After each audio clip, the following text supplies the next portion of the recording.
Hey guys, for an era remembered for glittering ballrooms, railroad fortunes, and tables set with impossible abundance, the strangest part may not be how much Gilded Age America ate, but how deliberately it turned eating into a spectacle of excess.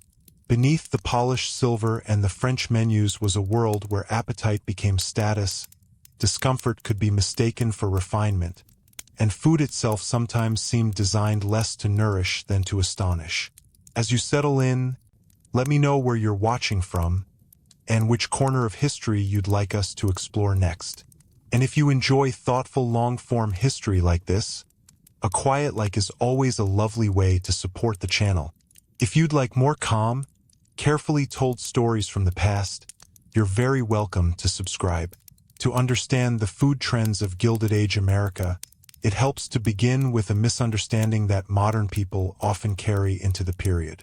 We tend to imagine wealth naturally producing taste, and taste naturally producing restraint. But in late 19th century America, especially in the decades after the Civil War, sudden wealth often encouraged the opposite. The country was industrializing at astonishing speed. Railroads stitched together distant regions, refrigerated transport widened access to perishables, and fortunes accumulated so quickly that many of the newly rich had little inherited tradition to govern how luxury should look. Old money in Europe had long developed codes of understatement, however imperfectly observed. In the United States, by contrast, great wealth was still eager to announce itself. And one of the most visible places to do that was the dining table. This was a period in which banquets became performances. To dine well was one thing. To dine expensively, elaborately, and in a manner impossible for ordinary people to imitate was something else entirely. Hosts did not simply want guests to leave satisfied. They wanted them impressed, slightly overwhelmed, perhaps even a little confused by the sheer density of courses, ingredients, servants, tableware, and ritual. The meal was not merely a meal. It was evidence. Evidence of access, of cosmopolitan aspiration, of command over labor, time, and global trade. In that sense, some of the period's most absurd or excessive food trends make more sense when seen not as isolated eccentricities, but as part of a larger social grammar. The point was often not pleasure in the simple sense. The point was distinction. That distinction could be built from rarity, but rarity in the Gilded Age had an especially theatrical quality. Oysters are a useful place to start, partly because they reveal a contradiction at the center of the age. In the 19th century, oysters were not initially a luxury in the modern way people imagine them. In many American cities, they had long been common, abundant, and cheap enough to feed working people.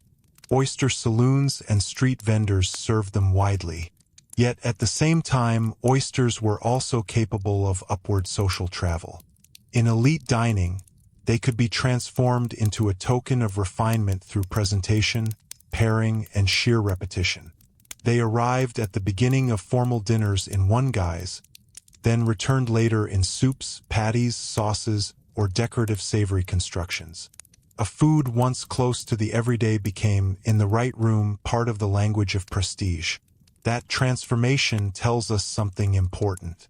Gilded Age elites were not always searching only for what no one else could obtain. Often they were taking known foods and reclassifying them through context. The same America that produced mass abundance also produced intense social sorting. A dish could be ordinary in one neighborhood and grand in another, depending on who served it, how French the menu sounded, and how many footmen stood nearby. This is one reason the age could feel obscene in a way more subtle than simple gluttony. Excess was not always measured in calories. It was measured in layers of ceremony. Still, there was undeniably gluttony too. Multi-course dinners expanded to lengths that now seem almost surreal. Not because each guest was necessarily expected to consume every plate in full, but because abundance itself had become the message. Menus might move from oysters to soup, then fish, then an entree, then roasts, then game, then salads, then sweets, then fruits, nuts, cheeses, cordials, and cigars. The structure borrowed heavily from French service and elite European models, but American wealth often adopted these patterns with a kind of muscular enthusiasm. More courses suggested more sophistication, even when the effect on the human body was closer to fatigue than delight. Long dining became a test of endurance disguised as elegance. And this is where one of the age's quiet ironies begins to emerge. Many of the people seated at these glittering tables were not necessarily enjoying themselves in a straightforward way. Formal dining could be laborious. Clothing was restrictive. Manners were exacting. Conversation had to be managed. Women, in particular, navigated complicated expectations of appetite, posture, and performance. Men were often expected to consume heavily, drink deeply, and display knowledge of wines, game, or imported delicacies. Appetite could be admired in one context and condemned in another. A dinner might promise pleasure, but it also imposed discipline. The excess was real, but it was controlled, staged, and socially read at every moment. Some of the strangest food fashions of the period emerged from this collision between display and discipline. Consider the era's love of molded, sculpted, and highly manipulated dishes. Gelatin-based preparations, savory aspics, elaborate pâtés, decorative cold meats, and architectural desserts turned the table into a sort of edible exhibition hall. This was not only about taste. It was about labor made visible through complexity. A simple roast chicken suggested a competent kitchen. A dish transformed into a gleaming, shaped, garnished, and ornamented object suggested a kitchen staff with time, training, and hierarchy. It was luxury translated into form. In modern eyes, some of these dishes can seem deeply unappetizing, even faintly grotesque. Meat suspended in jelly, fish reworked into ornament, cold preparations disguised as something they were not, centerpieces that hovered between cuisine and sculpture. But that reaction is part of what makes them historically interesting. What we now read as excessive artificiality could then be read as skill and civilization. The transformation of raw ingredients into something elaborate suggested mastery over nature, over domestic labor, and over the unruly simplicity associated with necessity. To eat food close to its original state was not always the highest aspiration in elite circles. To refine it, discipline it, and represent it through technique was a mark of status. Another revealing trend was the appetite for imported luxury, especially when the import itself carried cultural weight. The Gilded Age elite was intensely conscious of Europe. American millionaires built mansions that borrowed European forms, filled them with European art, and staffed them according to European domestic ideals. Their tables followed a similar pattern. Fine wines, French chefs, costly cheeses, caviar, truffles, terrapin, pâté de foie gras, and other prestige foods circulated not merely because they tasted good, but because they carried a message. We belong in the international world of cultivated wealth. In a nation still uneasy about its own cultural maturity, imported food could function almost like a diploma. Yet this too had a peculiar American edge. The most extravagant host was often not the most effortlessly aristocratic, but the most visibly determined. There was a competitive quality to elite entertaining in the United States, especially among families newly established in wealth and anxious about rank. A dinner could be a battlefield disguised as hospitality. Every floral arrangement, every place setting, every rare ingredient, every printed menu in French announced that the host understood the rules of refinement, or at least could afford to purchase them. In that atmosphere, food could become absurdly overburdened with symbolic work. It had to delight, impress, certify, and intimidate all at once.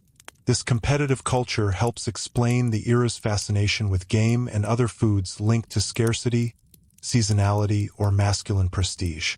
Canvasback duck, quail, Venison, terrapin, and other celebrated items signaled not only cost but access. Sometimes they pointed toward elite sporting culture, private clubs, or the world of exclusive hunting.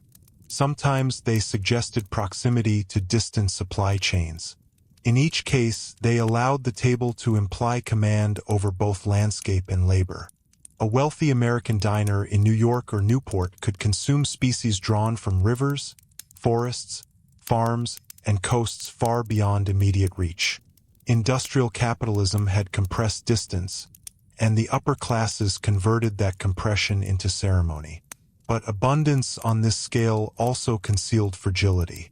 Many celebrated ingredients were seasonal or ecologically strained. Oysters, once so common, would suffer badly from overharvesting and polluted waters. Game populations in parts of the country were pressured by commercial hunting and elite demand. The same culture that adored nature on the plate often consumed it with astonishing indifference to long-term consequences. There is something telling in that pattern. The Gilded Age did not simply display wealth. It displayed a particular confidence that resources, labor, and ecosystems could be summoned indefinitely. The table shimmered because somebody, somewhere, absorbed the cost. That cost was human as well as environmental. Grand dining rooms depended on armies of workers whose names rarely entered the social record with the same dignity as the hosts and guests they served. Domestic servants, cooks, kitchen assistants, scullery workers, waiters, porters, marketmen, and delivery networks made elite consumption possible. In private mansions and luxury hotels alike, the seamlessness of service was itself part of the effect. Guests were meant to encounter perfection, not process. The obscenity of some Gilded Age food trends lies partly here. Meals that performed effortless magnificence were built upon intense, often exhausting labor behind the scenes. And the labor was not merely physical. It was also intellectual. Elite cuisine required knowledge of timing, sourcing, preparation, plating, and etiquette. A dinner of many courses demanded choreography. Food had to arrive hot or cold as intended. Sauces had to hold, wines had to match, table settings had to change, and errors had to vanish before they became visible. This meant that the table displayed not only capital, but the successful management of a domestic machine. When hosts boasted, explicitly or quietly, about the excellence of a dinner, they were also boasting about control. One of the era's more curious contradictions is that this elaborate dining culture developed alongside widespread anxieties about digestion, health, and moral restraint. Americans of the late 19th century were not innocent believers in endless indulgence. Quite the opposite. Diet reformers, health faddists, ministers, physicians, and household advisors were all busy warning against excess, stimulants, rich foods, late suppers, heavy sauces, overeating, and bodily disorder. The same society that celebrated banquet culture also worried intensely about what too much luxury might do to the nerves, the stomach, the will, and the national character. In private, many people likely experienced elite dining not as uncomplicated pleasure, but as a negotiation between appetite and self-command. That tension makes the age more interesting than a simple parade of grotesque menus. Gilded Age America did not merely binge. It moralized its binges, apologized for them, medicalized them, and then staged them again the following season. Rich food was prestige but also danger. Delicacy was admired, yet robust consumption could signal masculine vigor. Thinness, frailty, strength, self-control, indulgence, and cosmopolitan taste all circulated together in an unstable social mixture. The dinner table became a place where the body itself was read for meaning. And then there was the matter of novelty. The Gilded Age adored the new, especially when the new could be made luxurious. American industrial modernity was changing everyday life at remarkable speed, and wealthy consumers often wanted that modernity reflected in what they ate. New preservation methods, improved transport, specialized urban markets, luxury hotels, and ever more complex restaurant cultures broaden the range of possible ingredients and presentations. Novel combinations could themselves become status markers. The unusual was valuable not only because it was delicious, but because it signaled one's position near the front edge of fashion. This did not always produce better food. Sometimes it produced food that was merely more elaborate, more costly, or more difficult to describe. A dish could be praised because it was French, rare, labor-intensive, or ornamented, even if its actual pleasures were secondary. That is one reason modern readers of banquet menus often come away less hungry than puzzled. The point was not always to honor the ingredient. Often it was to demonstrate removal from ordinary necessity. When one is no longer constrained by hunger, food can become a medium for other ambitions. Vanity, social warfare, imitation, aspiration, and aesthetic control. Hotels and restaurants pushed these ambitions further. In cities like New York, the luxury dining room became a stage on which wealth could be seen in public rather than merely enjoyed in private. A fashionable restaurant allowed diners to consume not only food, but one another's visibility. Menus lengthened, interiors glittered, and the social meaning of being present became inseparable from the meal itself. To dine well in such a place was to take part in a ritual of urban display. The food mattered, but so did the witnesses. This helps explain why certain dishes or ingredients became famous beyond their practical importance. They functioned as social shorthand. To order correctly, to recognize the fashionable preparation, to understand the wine list, to pronounce the imported name without hesitation. All of this marked a person as belonging. The Gilded Age elite was not simply rich. It was performatively literate in codes of luxury. Food became one of the most public exams in that education. And yet, underneath all the velvet and silver, there remained something almost anxious in the spectacle. Old aristocracies often hide their rules by making them seem natural. Gilded Age America had to work harder. Its wealth was enormous, but its legitimacy could feel unsteady. That is why the table became so heavily staged. It was not enough to be rich. One had to look settled in richness, cultured in richness, inevitable in richness. A ridiculous dinner in that context was never just ridiculous. It was an argument about belonging, which is perhaps why the food trends that now seem most obscene often hovered on the border between elegance and strain. They were not simply vulgar eruptions of appetite. They were social technologies, sometimes graceful, sometimes exhausting, sometimes faintly absurd, by which a rapidly changing elite tried to make wealth feel civilized. And the more uncertain that civilization felt, the more elaborate the menu could become. That becomes even clearer once we move beyond private dining rooms and into the broader culture of consumption surrounding them. Because the same America that marveled at these displays was also learning to read luxury food through newspapers, etiquette books, hotel culture, department stores, and the expanding machinery of aspiration itself. That expanding machinery of aspiration mattered because Gilded Age food culture was never confined to the tiny number of Americans who actually hosted 11-course dinners beneath crystal chandeliers.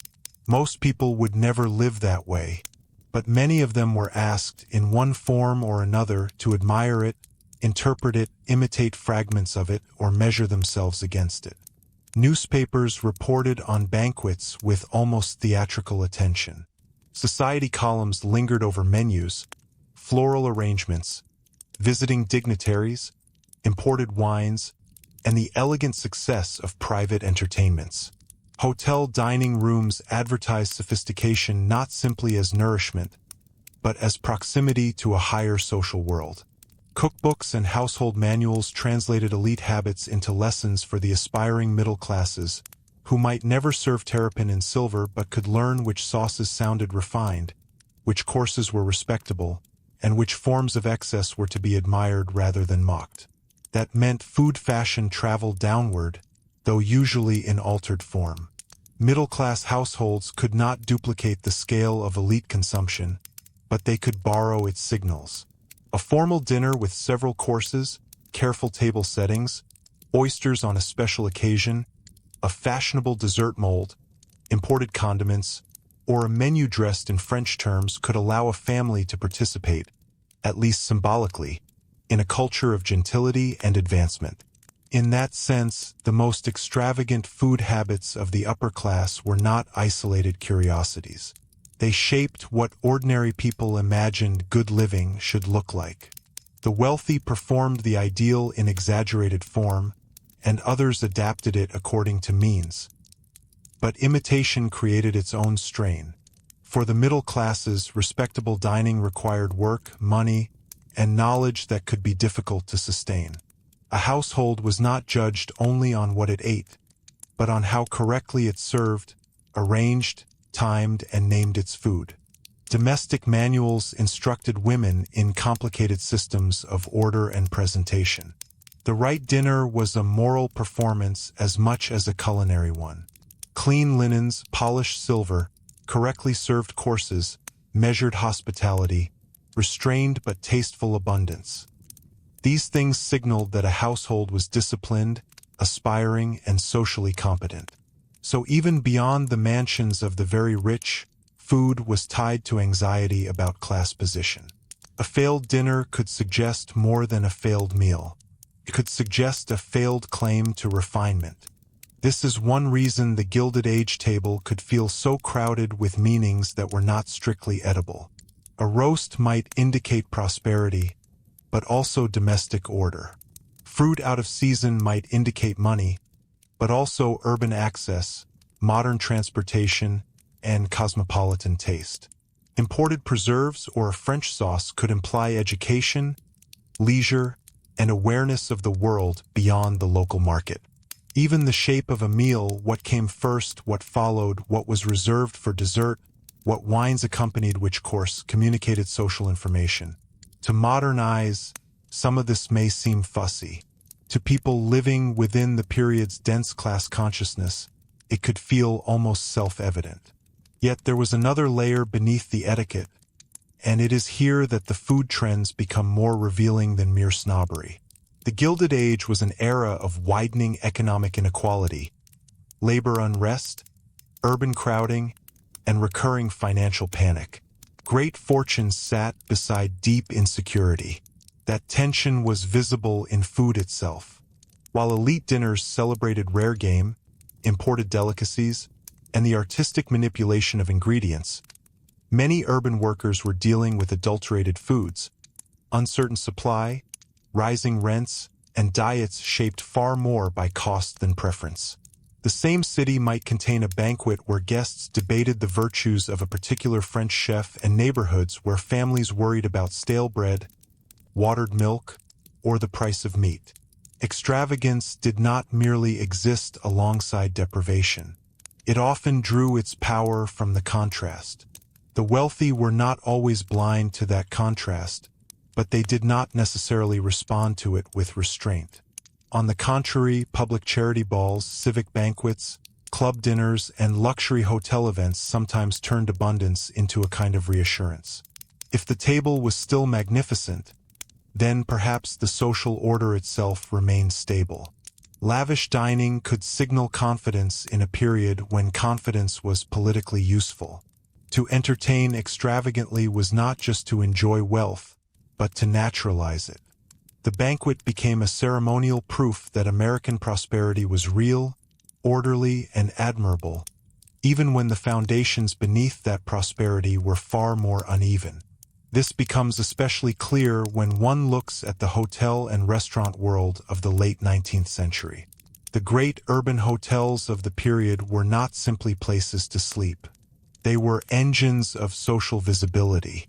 To dine in them was to participate in public luxury. Their menus could be dazzling in scale.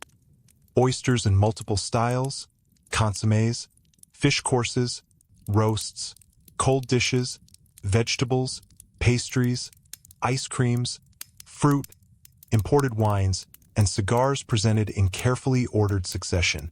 But what these menus really sold was access to a world. A guest did not just purchase dinner. He purchased temporary membership in the spectacle of polished American modernity. Luxury restaurants took this logic further by separating dining from domestic space. In the private mansion, a host displayed household power.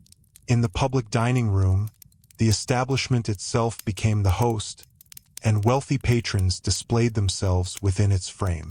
This shifted food culture subtly but significantly. Dining out in the right place meant being seen as someone who belonged there, someone who understood the codes of leisure, fashion, and expense. The menu, therefore, was never just a list of dishes. It was a script for public self-presentation. To know what to order, how to order it, and how to move through a meal without awkwardness was a form of social fluency. That fluency could be especially performative in relation to French cuisine. The prestige of French culinary language in elite American circles was immense. Menus often borrowed French names not simply because the dishes were French in any strict sense, but because French itself carried authority. It suggested old-world polish, technical sophistication, and a degree of cultivated taste that plain English seemed unable to confer. In practice, many diners probably encountered these menus with varying levels of understanding. Some genuinely knew what they were choosing. Others knew enough to perform confidence. Still others may have simply followed convention. But the language mattered because it turned food into an educational test. A person's comfort with the menu could quietly expose whether they had inherited elite knowledge or were still learning it. And in a society newly crowded with self-made fortunes, that distinction had force. Old New York families could use understatement to separate themselves from the newly rich, but the newly rich could answer with scale. If they could not yet claim generations of settled gentility, they could claim command over magnificence. The result was often a style of dining more conspicuous than what some older elites considered tasteful. This is where many of the age's most memorable absurdities emerged. Not simply in the existence of luxury foods, but in the determination to make luxury unmistakable. If a simple, excellent dish risked being invisible as status, then it might be elaborated, decorated, multiplied, or imported until no one could miss the point. It is tempting to laugh at this, and certainly contemporaries did. Satirists, journalists, and observers often recognized the strain behind the splendor. Overly long menus, impossible displays, self-important hosts, culinary pretension, and social climbing all provided material for quiet ridicule. But satire only works when it touches something real, and what it touched in the Gilded Age was not merely bad taste. Touched insecurity. The more rapidly fortunes were made, the more intensely some people felt the need to display the signs of cultivated living. Food, because it combined daily necessity with ceremonial potential, became one of the most efficient ways to do so. There was also something else happening at the same time. Science, industry, and consumer culture were beginning to change how Americans thought about the body.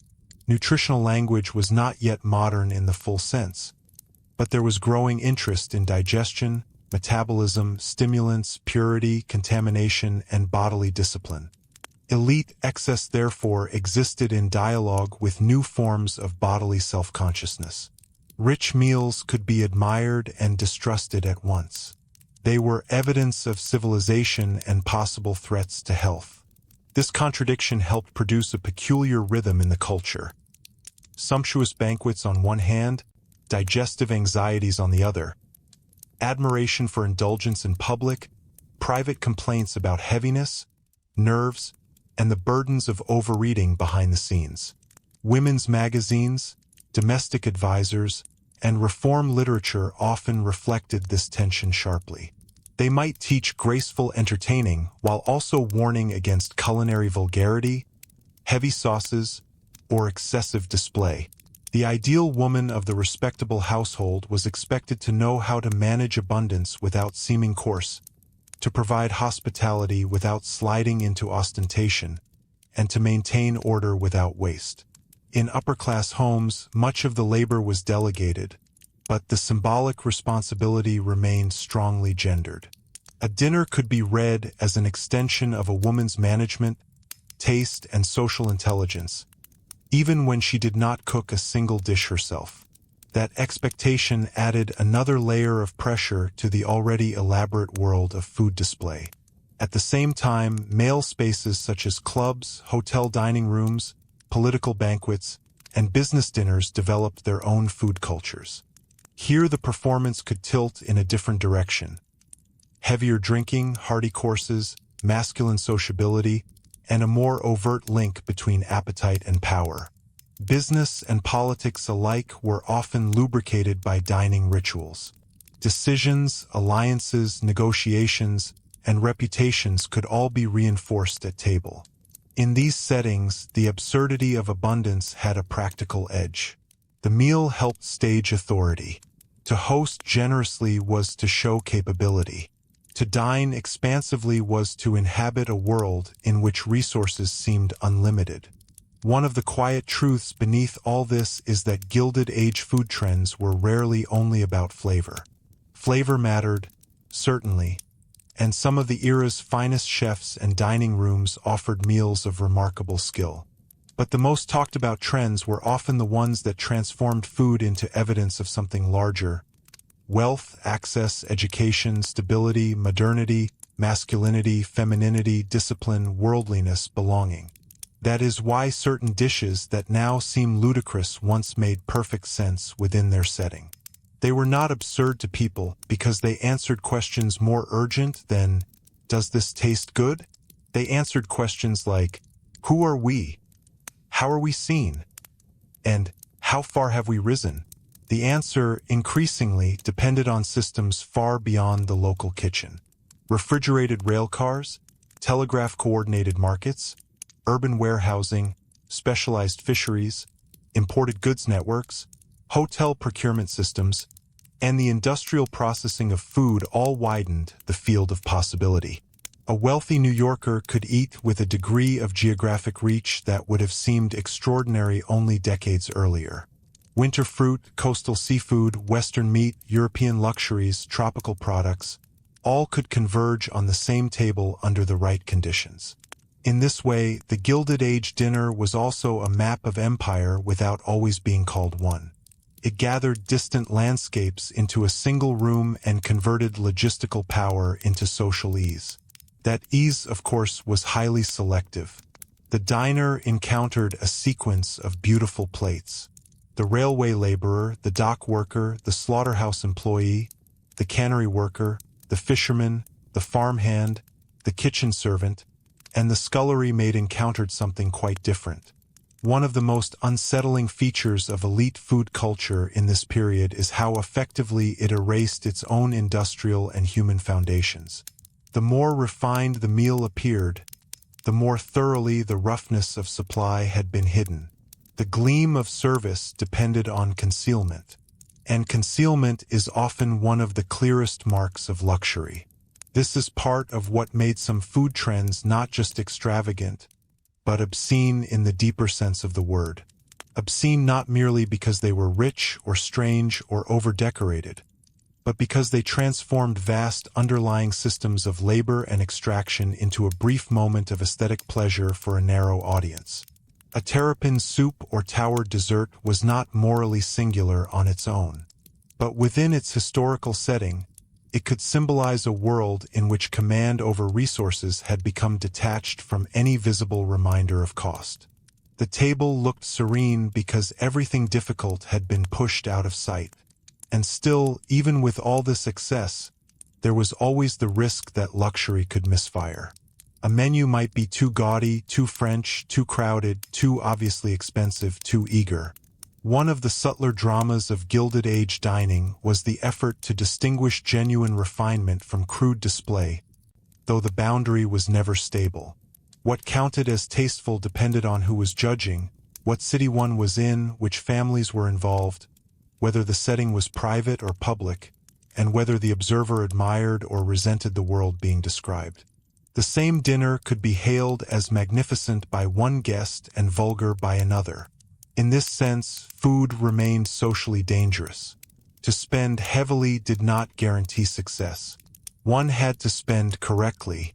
That instability becomes even more revealing when we turn from what was served to how it was described, because much of the age's appetite for spectacle lived not only in kitchens and dining rooms, but in language itself, in menus, reviews, society reports, advertising copy, and the carefully polished prose that taught Americans how to admire, envy, or quietly condemn what appeared on the table.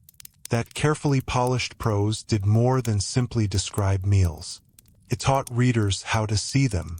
A banquet, once translated into print, became a narrative object, something that could be admired from a distance, studied for its signals, and quietly measured against one's own circumstances.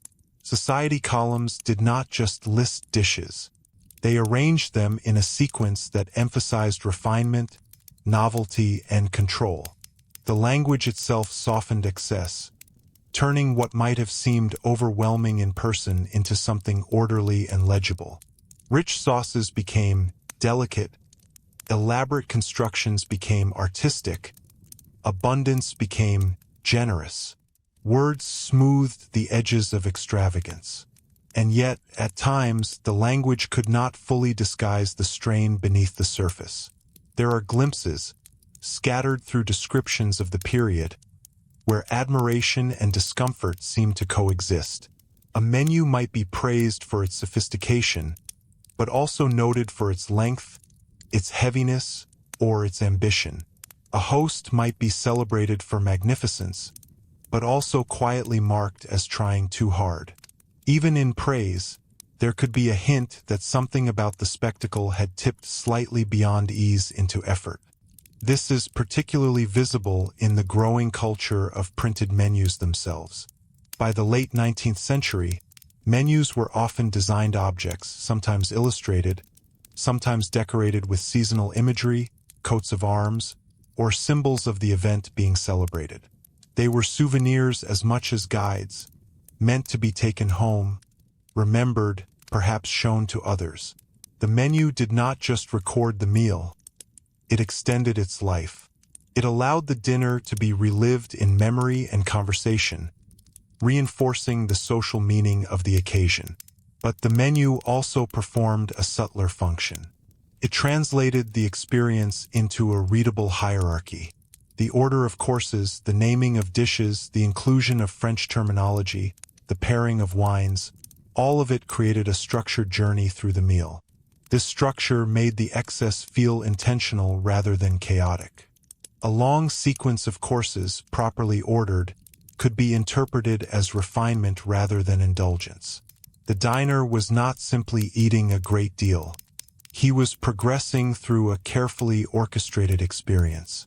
That sense of orchestration becomes more striking when we consider how much of it depended on timing. In a formal dinner, each course followed the last with measured precision. Servants moved in coordinated patterns.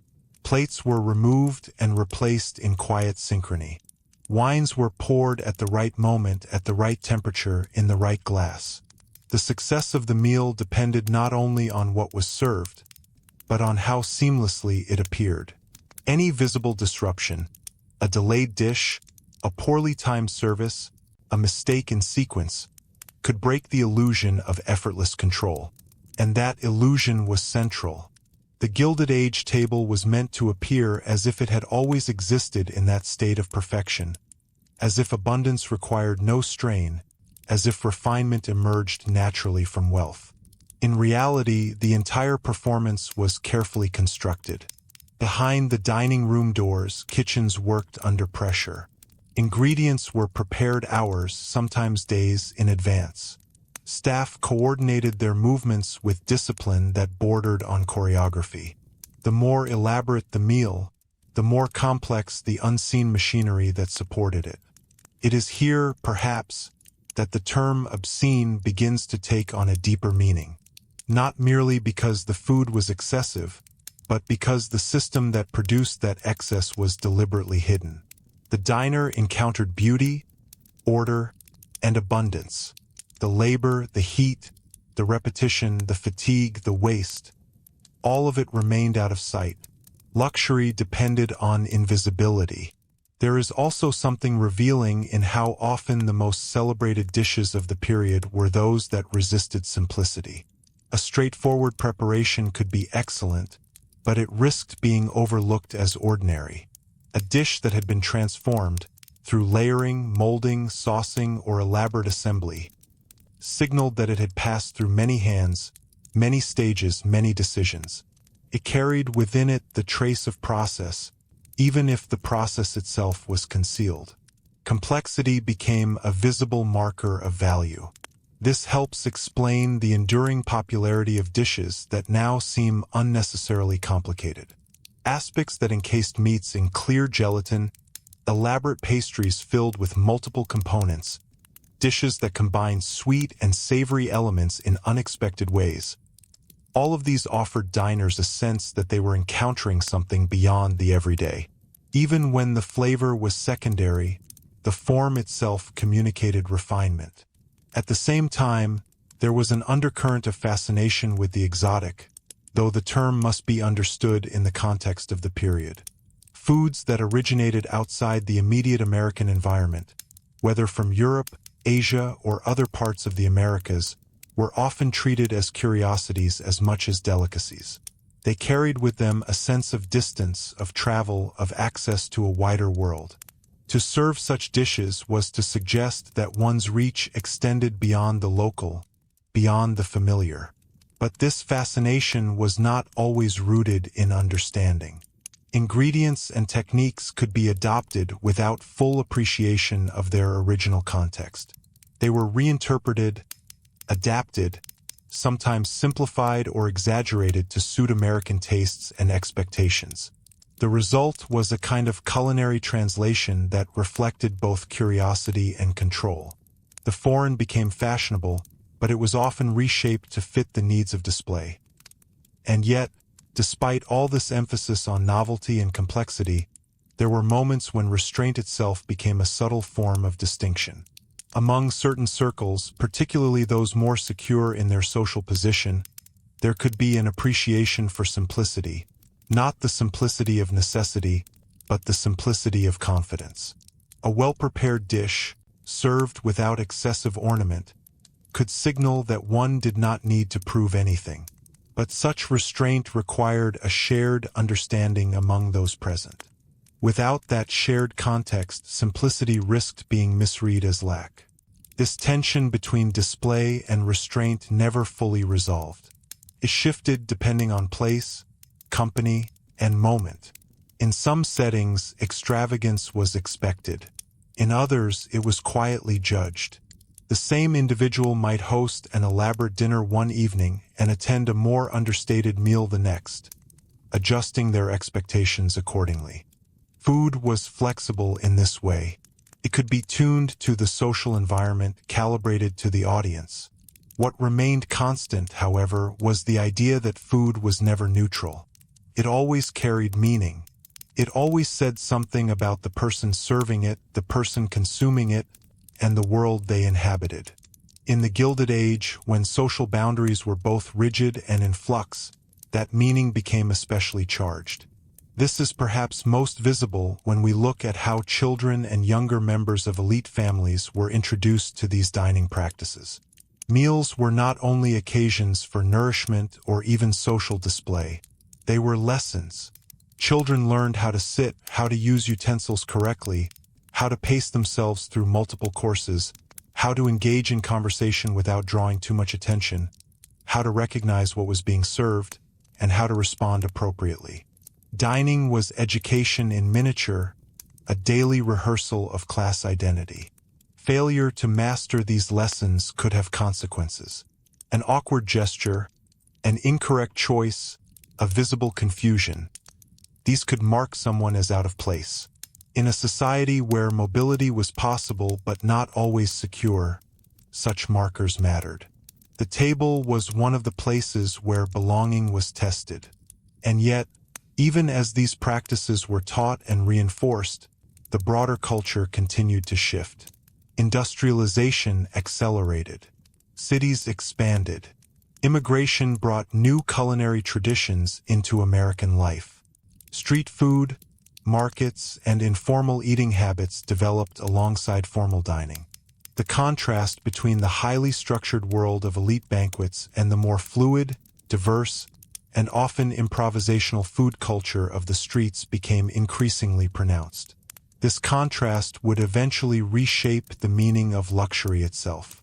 As new generations grew up in a more urban, more diverse, and more commercially dynamic environment, the idea of what counted as refined or desirable food began to evolve. The rigid hierarchies of the Gilded Age table did not disappear overnight, but they faced new pressures. Convenience, variety, and accessibility started to challenge the old emphasis on formality and display. Even within elite circles, there were signs of change. The most extreme excesses began, in some cases, to feel outdated or impractical. The sheer length of traditional banquets could be tiring. The complexity of service could be burdensome. The gap between the performance of dining and the experience of eating became harder to ignore. Slowly, in certain contexts, there was a movement toward simplification, not a rejection of luxury, but a redefinition of it. But at the height of the Gilded Age, that shift was only beginning to be felt. For the moment, the elaborate dinner remained a central stage on which wealth, aspiration, anxiety, and identity were all performed at once. And nowhere was that performance more visible than in the grand public banquets and society events where hundreds of guests gathered, menus stretched across dozens of courses, and the full machinery of American abundance was set into motion with almost theatrical precision. That almost theatrical precision was not accidental, and in the largest public banquets of the era it reached a scale that could feel, even to contemporaries, faintly unreal. Hundreds of guests might be seated beneath gaslight or early electric chandeliers, each place laid with multiple glasses, polished silver, and a printed menu that promised a journey through course after course of carefully selected abundance. The room itself became part of the meal. Decorations echoed seasonal themes or civic pride. Floral arrangements were not simply decorative but symbolic, reinforcing the occasion's importance. Music, often discreet, threaded through the background, shaping the tempo of the evening. In these settings, food was only one layer of a much larger performance. Speeches punctuated the meal, sometimes formal, sometimes meandering, often delivered between courses in a rhythm that allowed the kitchen and service staff to reset the table. Toasts reinforced alliances, political, commercial, social, and the act of dining together became inseparable from the act of affirming a shared world. A guest might leave remembering the conversation, the speeches, the presence of notable figures, and only secondarily the exact flavors of the dishes themselves. The meal, in other words, was not merely consumed. It was experienced as a sequence of social signals. And yet, even in this carefully managed environment, the food itself could still push toward the edge of excess. Certain banquets became known less for their company than for the sheer ambition of their menus. There are accounts of dinners where the number of courses seemed almost to defy practicality, where rare ingredients were assembled not only for their taste but for the statement they made about access and cost.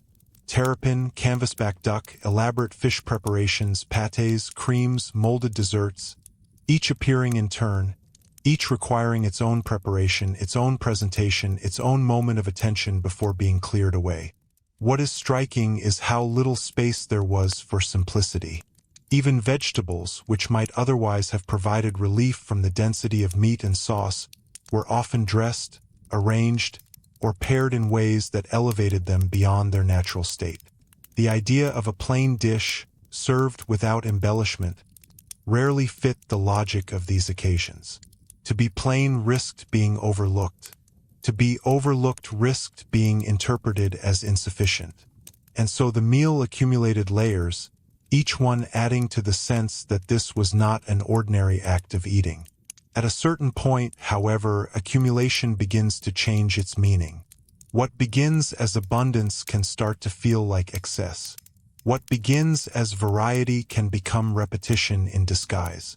Guests might admire the effort while quietly adjusting their own participation, taking smaller portions, skipping courses, or simply enduring the sequence as part of the expected ritual.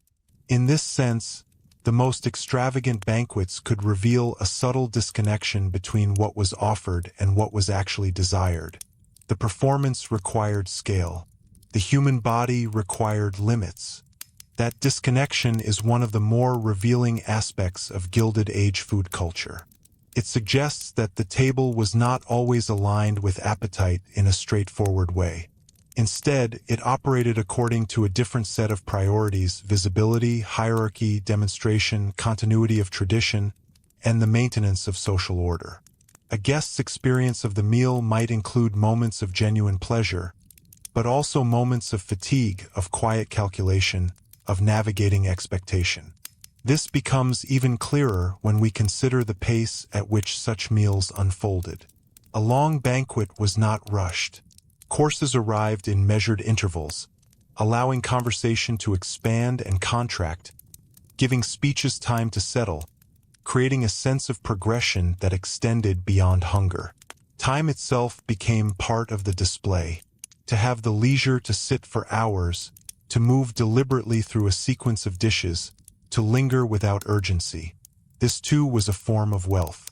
It contrasted sharply with the rhythms of industrial labor, where time was measured, constrained, and often tightly controlled. In that sense, the banquet did not merely display abundance. It displayed a different relationship to time. The guests were not working. They were not hurried. They were participating in a ritual that suggested stability, continuity, and control over the pace of life. This temporal dimension is easy to overlook, but it was central to the meaning of such events. To dine slowly was to signal that one could afford to do so. At the same time, the expansion of these public dining rituals intersected with a broader cultural fascination with record-breaking and superlative achievement. The Gilded Age, shaped by industrial competition and rapid growth, developed an appetite for extremes, not only in business and engineering, but in social display. Just as railroads extended farther, buildings rose higher, and fortunes grew larger, so too could dinners become longer, more elaborate, more ambitious. A banquet could be discussed in terms that echoed other forms of achievement: the number of courses, the rarity of ingredients, the scale of attendance. This tendency pushed food culture toward a kind of quiet exaggeration, not always in a way that was openly celebrated, but in a way that was difficult to ignore. When a meal becomes notable for its scale, it invites comparison. When it invites comparison, it encourages escalation. And escalation, once established, can be difficult to reverse. Each new event risks being measured against the last, each host aware, at least dimly, of the expectations that have been set. Yet even within this cycle, there were limits. Not all observers accepted the logic of endless expansion. Critics, both within elite circles and outside them, occasionally pointed to the artificiality of such displays. They noted the gap between appearance and substance, between the promise of refinement and the reality of excess. These criticisms were not always loud or confrontational, but they formed part of the cultural conversation. The Gilded Age was not a single, unified perspective. It contained competing ideas about what constituted good taste, proper behavior, and meaningful luxury. Some of these critiques focused on the moral dimension of excess. Others emphasized the aesthetic. Was a meal truly refined if it overwhelmed the senses? Was elegance compatible with such visible effort? Could genuine taste coexist with such overt display? These questions did not have simple answers, but they indicate that even at the height of extravagant dining, there was an awareness that something about it might be slightly out of balance. This awareness becomes more pronounced when we look at how the same culture treated restraint in other areas. In architecture, literature, and even clothing, there were movements toward simplicity, clarity, and a rejection of unnecessary ornament. These movements did not eliminate extravagance, but they provided an alternative vocabulary of taste. Within that broader context, the heavily elaborated Gilded Age table could appear, to some, as a lingering expression of an older impulse, one that might eventually give way to different ideals. But for the moment, the elaborate banquet remained firmly in place, supported by systems that continued to expand. Advances in transportation, preservation, and communication made it easier to source ingredients from greater distances with increasing reliability. Markets adapted to meet the demands of elite consumers. Suppliers specialized. The infrastructure of abundance became more efficient, even as the display of that abundance grew more elaborate. This combination, greater efficiency beneath the surface, greater complexity above it, created a kind of paradox. The more smoothly the system functioned, the more extravagant the visible result could become. Efficiency did not lead to simplicity. It enabled excess. And because that excess was carefully staged, it often appeared less chaotic than it truly was. One of the most telling features of this system is how easily it could absorb new elements without losing its overall shape. A new ingredient, a new technique, a new fashion could be integrated into the existing structure of the meal without fundamentally altering it. The sequence of courses remained. The emphasis on presentation remained. The expectation of abundance remained. Change occurred within a stable framework, allowing the culture to evolve while maintaining its core identity. And yet, stability in form did not guarantee stability in meaning. As the broader society continued to change, the signals embedded in food began to shift. What had once been rare could become more accessible. What had once signaled exclusivity could be imitated, adapted, or reinterpreted. The distance between elite and popular culture, while still significant, was not fixed. It moved, sometimes subtly, sometimes more visibly, as new forms of consumption emerged. This shifting boundary would eventually challenge the assumptions that had sustained the most extravagant food trends of the Gilded Age. But in the moment we are observing, those trends still held their place, sustained by habit, expectation, and the continuing desire to transform wealth into something visible, structured, and, above all, undeniable. And as these grand banquets continued to unfold across the country, each one a carefully arranged intersection of appetite, ambition, and identity, they also began to intersect with a new and increasingly influential force: the rise of a more organized, more visible, and more vocal culture of critique that would start to question not just how Americans ate, but why they had come to eat this way at all. That growing culture of critique did not arrive all at once, and it did not speak with a single voice. It emerged gradually, from different corners of American life, each bringing its own concerns, language, and sense of what had gone slightly wrong. Some critics focused on health, others on morality, others still on economics or social inequality. But taken together, they began to shift how the public understood the elaborate food culture of the Gilded Age. Not simply as impressive, but as something that might require explanation. One of the most persistent strands of this critique came from reformers concerned with the body itself. By the late 19th century, there was a growing unease about the relationship between diet and health. Physicians, health writers, and advocates of various dietary movements began to question whether the rich, heavily sauced, multi-course meals of elite society were truly beneficial. Indigestion, nervous exhaustion, and other ailments were increasingly discussed in connection with modern life, and food played a central role in those discussions. What is striking is that these concerns did not always reject luxury outright. Instead, they often reframed it. The problem was not that food could be refined or carefully prepared, but that it had become excessive, overly stimulating, or disconnected from the body's needs. Simplicity, in this context, began to acquire a new kind of prestige, not the simplicity of necessity, but the simplicity of health and self-control. A restrained meal could be presented not as a lack, but as a sign of discipline, knowledge, and modern awareness. This shift introduced a subtle but important tension into elite dining culture.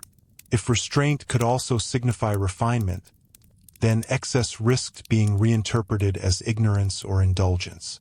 The very qualities that had once defined a magnificent banquet could, under a different lens, appear outdated or even harmful. This did not immediately dismantle the existing system, but it created a new set of standards against which that system could be judged. At the same time, another line of critique emerged from observers more attuned to the social and economic dimensions of excess. Journalists and writers began to draw attention, sometimes gently, sometimes more sharply, to the contrast between lavish dining and the broader realities of American life. The same newspapers that reported on grand banquets could also carry stories about labor disputes, poverty, and the uneven distribution of wealth. The juxtaposition did not always lead to direct condemnation, but it made the spectacle of abundance harder to view in isolation. In some cases, the critique took the form of quiet irony. Descriptions of elaborate meals might linger just long enough on their complexity or scale to suggest that something about them was slightly out of proportion. The tone remained polite, but the implication was clear. There was a point at which refinement could become excessive, and excess could become self-defeating. More direct criticism appeared in reform literature and public discourse that questioned the ethics of such displays. Here, the language could become more pointed. The idea that enormous resources were being devoted to fleeting moments of consumption, while others struggled to meet basic needs, was increasingly difficult to ignore. Food, once a symbol of prosperity, could also be read as a symbol of imbalance. And yet, even these critiques were shaped by the cultural logic of the time. They did not always call for a complete rejection of luxury. Instead, they often argued for a recalibration, a return to moderation, to balance, to a form of refinement that aligned more closely with emerging ideals of efficiency, health, and moral responsibility. In this sense, the critique was not entirely external to the system it examined. It was part of the same culture, reflecting its internal debates and evolving values. These debates were also influenced by changes in the way Americans encountered food outside the formal dining room. Urban life, with its markets, street vendors, and increasingly diverse population, exposed people to a wider range of culinary practices. Immigrant communities brought their own traditions, often emphasizing different combinations of ingredients, different rhythms of eating, and different relationships between food and daily life. These traditions did not always fit neatly into the hierarchical structure of Gilded Age dining, but they offered alternative models, less rigid, sometimes more direct, often more closely tied to everyday experience. As these influences spread, they began to complicate the idea of what counted as refined or desirable food.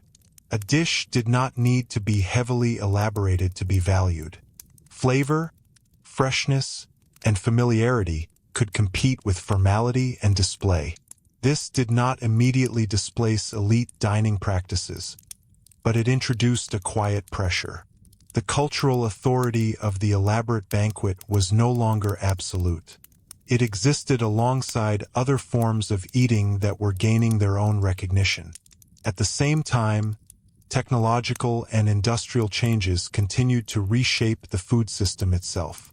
Mass production, improved preservation, and expanding distribution networks made certain ingredients more widely available. Foods that had once been rare could become more common. This process did not eliminate inequality, but it blurred some of the boundaries that had once been sharply defined.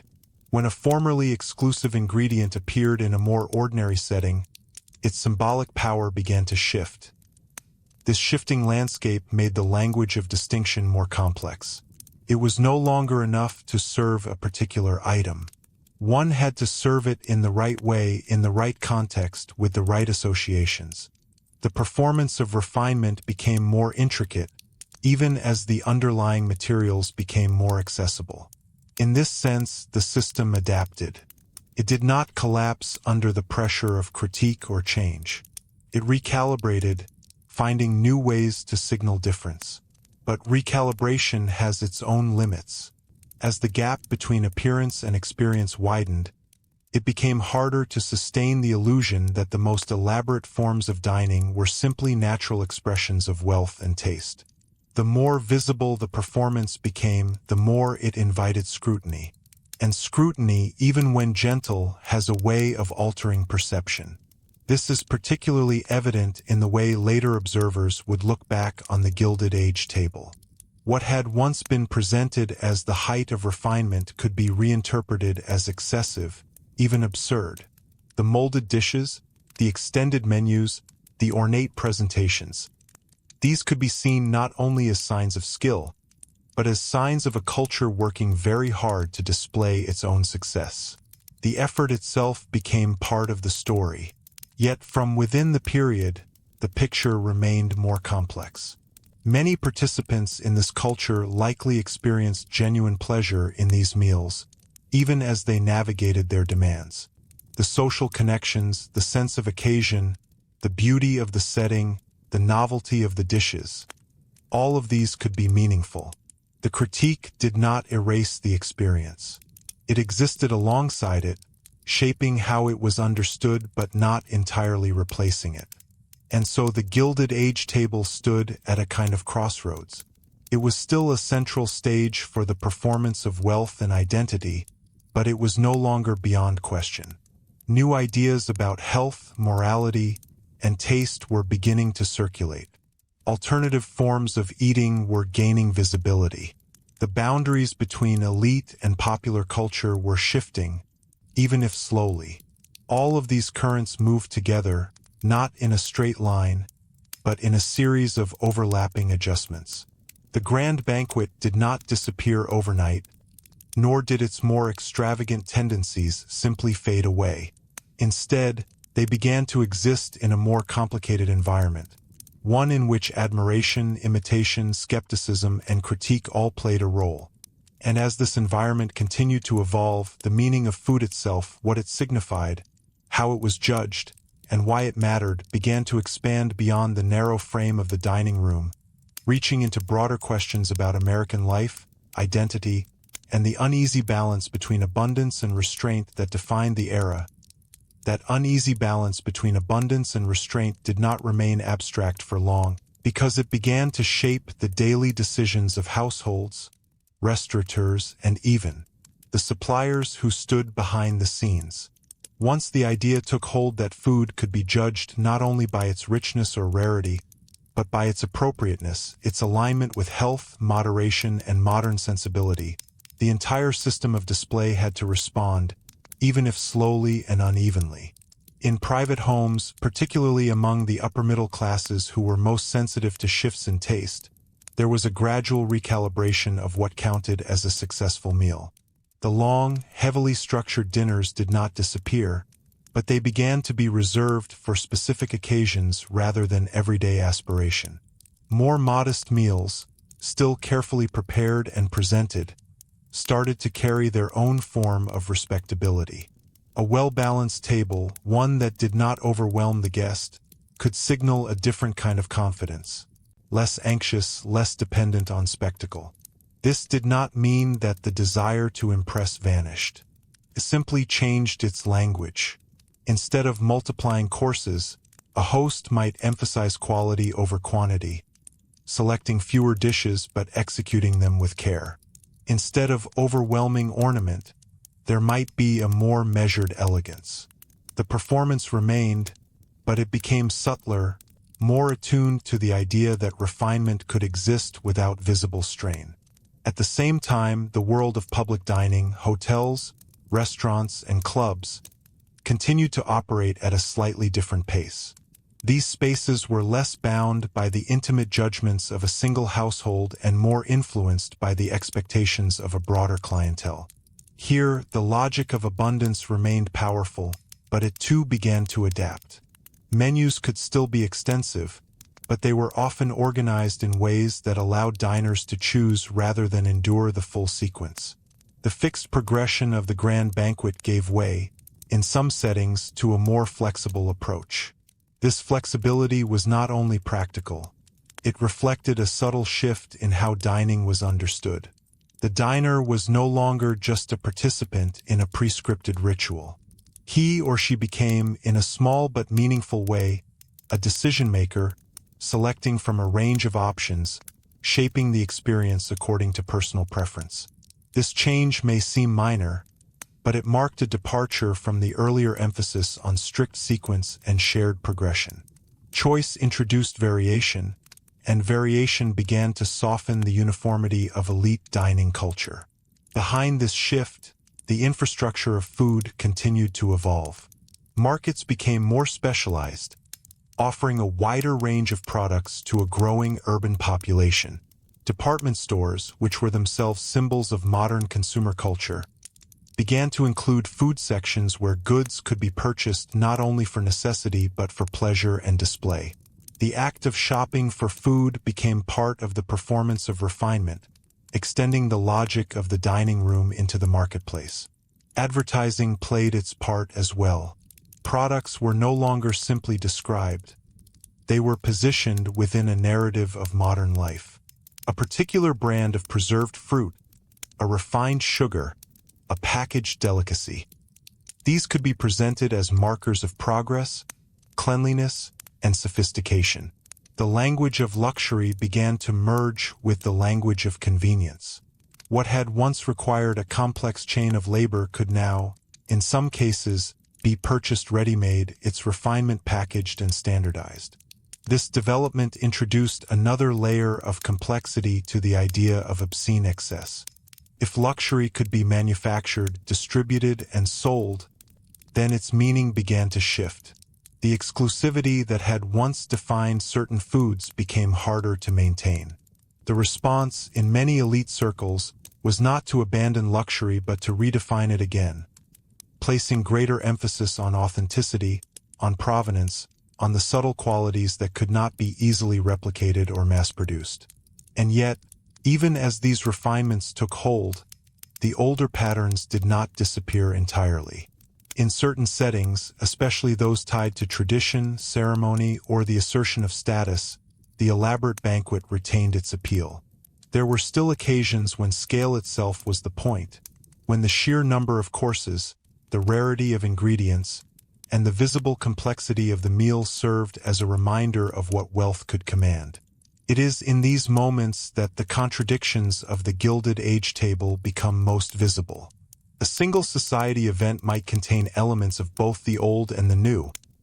A menu that remained long but was more carefully curated. A presentation that balanced ornament with restraint. A sequence that allowed for both structure and choice. The culture was not static. It was adjusting, sometimes awkwardly, to changing expectations. At the same time, the broader American public continued to observe, interpret, and respond to these developments. The distance between elite dining and everyday eating remained significant, but it was no longer as opaque as it had once been. Newspapers, magazines, and advertising ensured that even those who never attended such banquets had a sense of what they represented. This awareness shaped aspiration, but it also shaped critique. In particular, the idea that food could reveal something about character, about discipline, taste, and moral balance, gained traction. Excess, once admired for its boldness, could now be questioned for its lack of restraint. Simplicity, once associated with limitation, could be reinterpreted as a sign of control. These reversals did not occur instantly, but they began to influence how people spoke about food, how they judged it, and how they used it to understand one another. There is a quiet moment in this transition that is easy to miss. It is the moment when the most elaborate forms of dining cease to feel entirely secure in their own logic. when a host begins to wonder, even slightly, whether more is always better. When a guest notices not only the abundance, but the effort required to sustain it. When a critic, writing in a newspaper or a magazine, allows a hint of doubt to enter a description that would once have been purely admiring. These moments do not dismantle the system, but they introduce a kind of hesitation. And hesitation, once present, has a way of spreading. It invites reflection, comparison, and eventually change. At the same time, the forces that had created the Gilded Age table, industrial growth, expanding markets, rapid accumulation of wealth, continued to operate. They did not slow simply because tastes were shifting. If anything, they accelerated, producing new forms of abundance, new possibilities for display, and new pressures on the culture of consumption. The question was no longer simply how to display wealth, but how to do so in a way that aligned with evolving ideas about modern life. This question would become more pressing as the century turned, as new generations inherited both the fortunes and the habits of the Gilded Age. They would encounter a world in which the old symbols of refinement still carried weight, but were no longer unquestioned. They would have to decide which elements to preserve, which to adapt, and which to leave behind. And it is at that point, when inheritance meets change, when tradition meets uncertainty, that the story of these strange and sometimes unsettling food trends begins to move into a new phase, shaped not only by what had been established, but by what could no longer be taken for granted. And it is at that point, when inheritance meets change, when tradition meets uncertainty, that the Gilded Age table begins to reveal something even more delicate beneath its surface. A quiet negotiation over what exactly luxury was supposed to feel like, because for all its visible confidence, the culture of elaborate dining had always depended on a shared agreement. Guests had to accept that more courses meant more refinement, that rarer ingredients meant better taste, that complexity itself signaled superiority. But as new ideas circulated about health, about efficiency, about authenticity, that agreement began to loosen not abruptly, but in small, almost imperceptible ways. A host might still plan an impressive dinner, but perhaps pause before adding yet another course. A chef might still construct elaborate dishes, but consider whether the form overshadowed the flavor. A guest might still admire the spectacle, but quietly notice which dishes were actually enjoyed and which were simply endured. These were not dramatic rejections.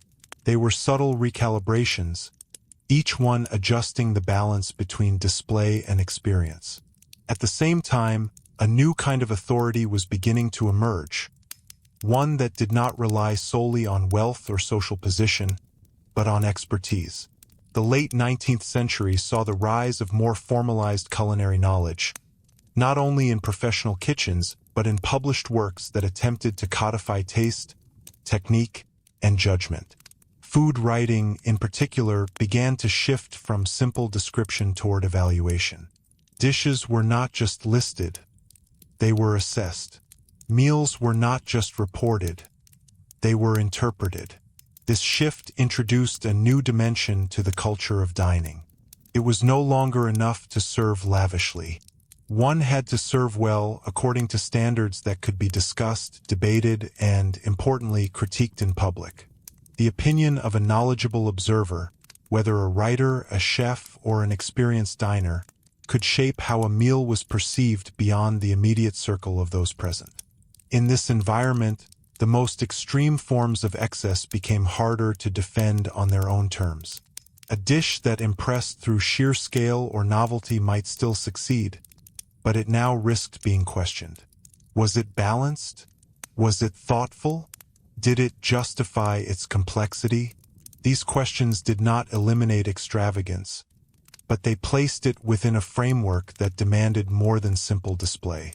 And yet, the appeal of spectacle remained powerful.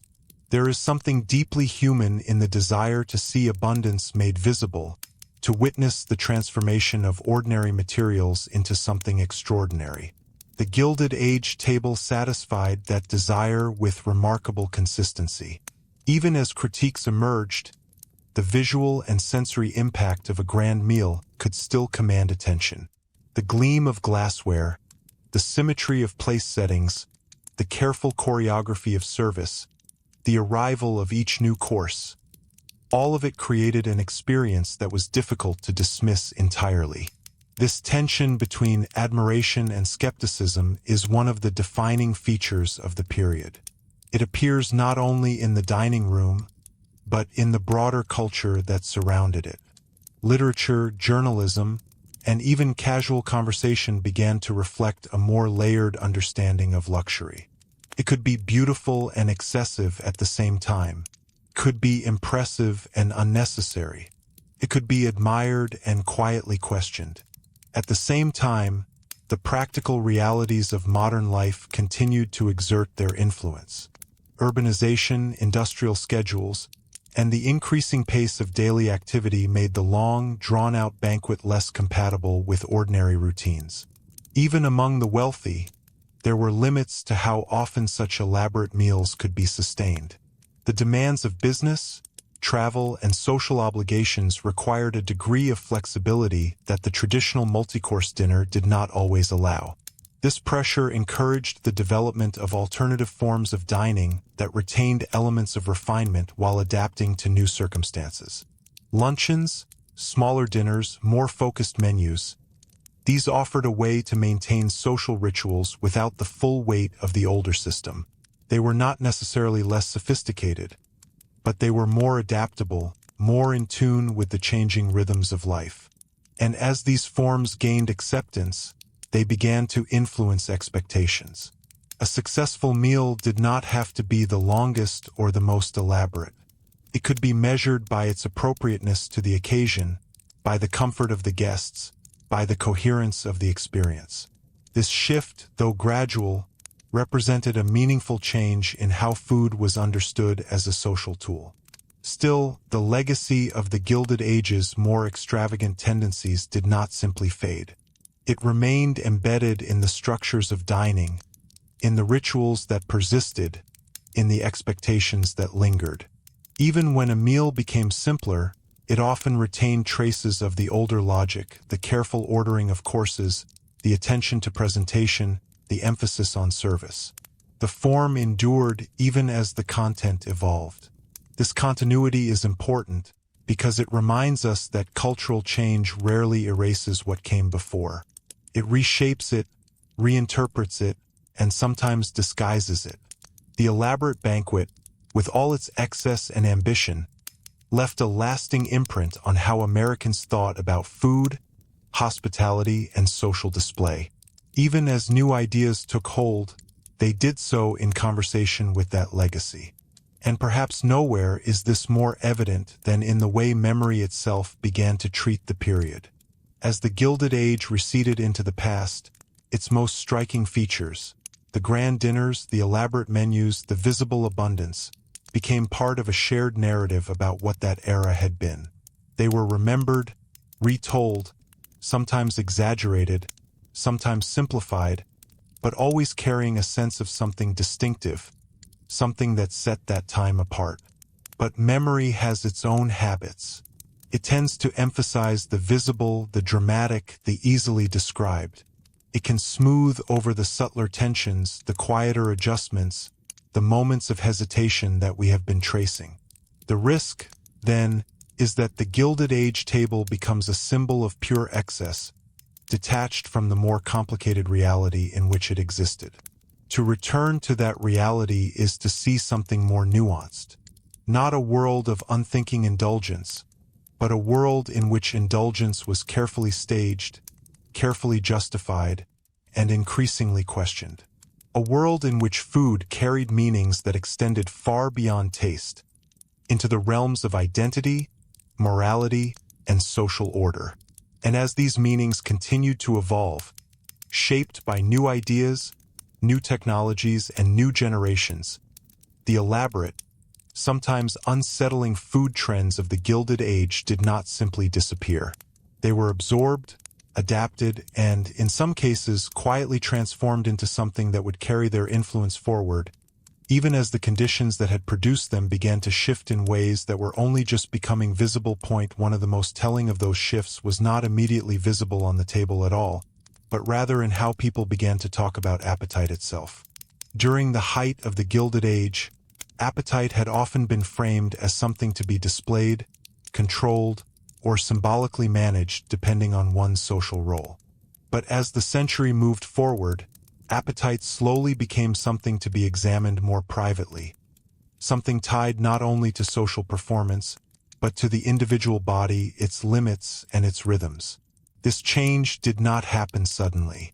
It unfolded in quiet adjustments. A diner might begin to notice not just the sequence of dishes, but how they felt after the meal.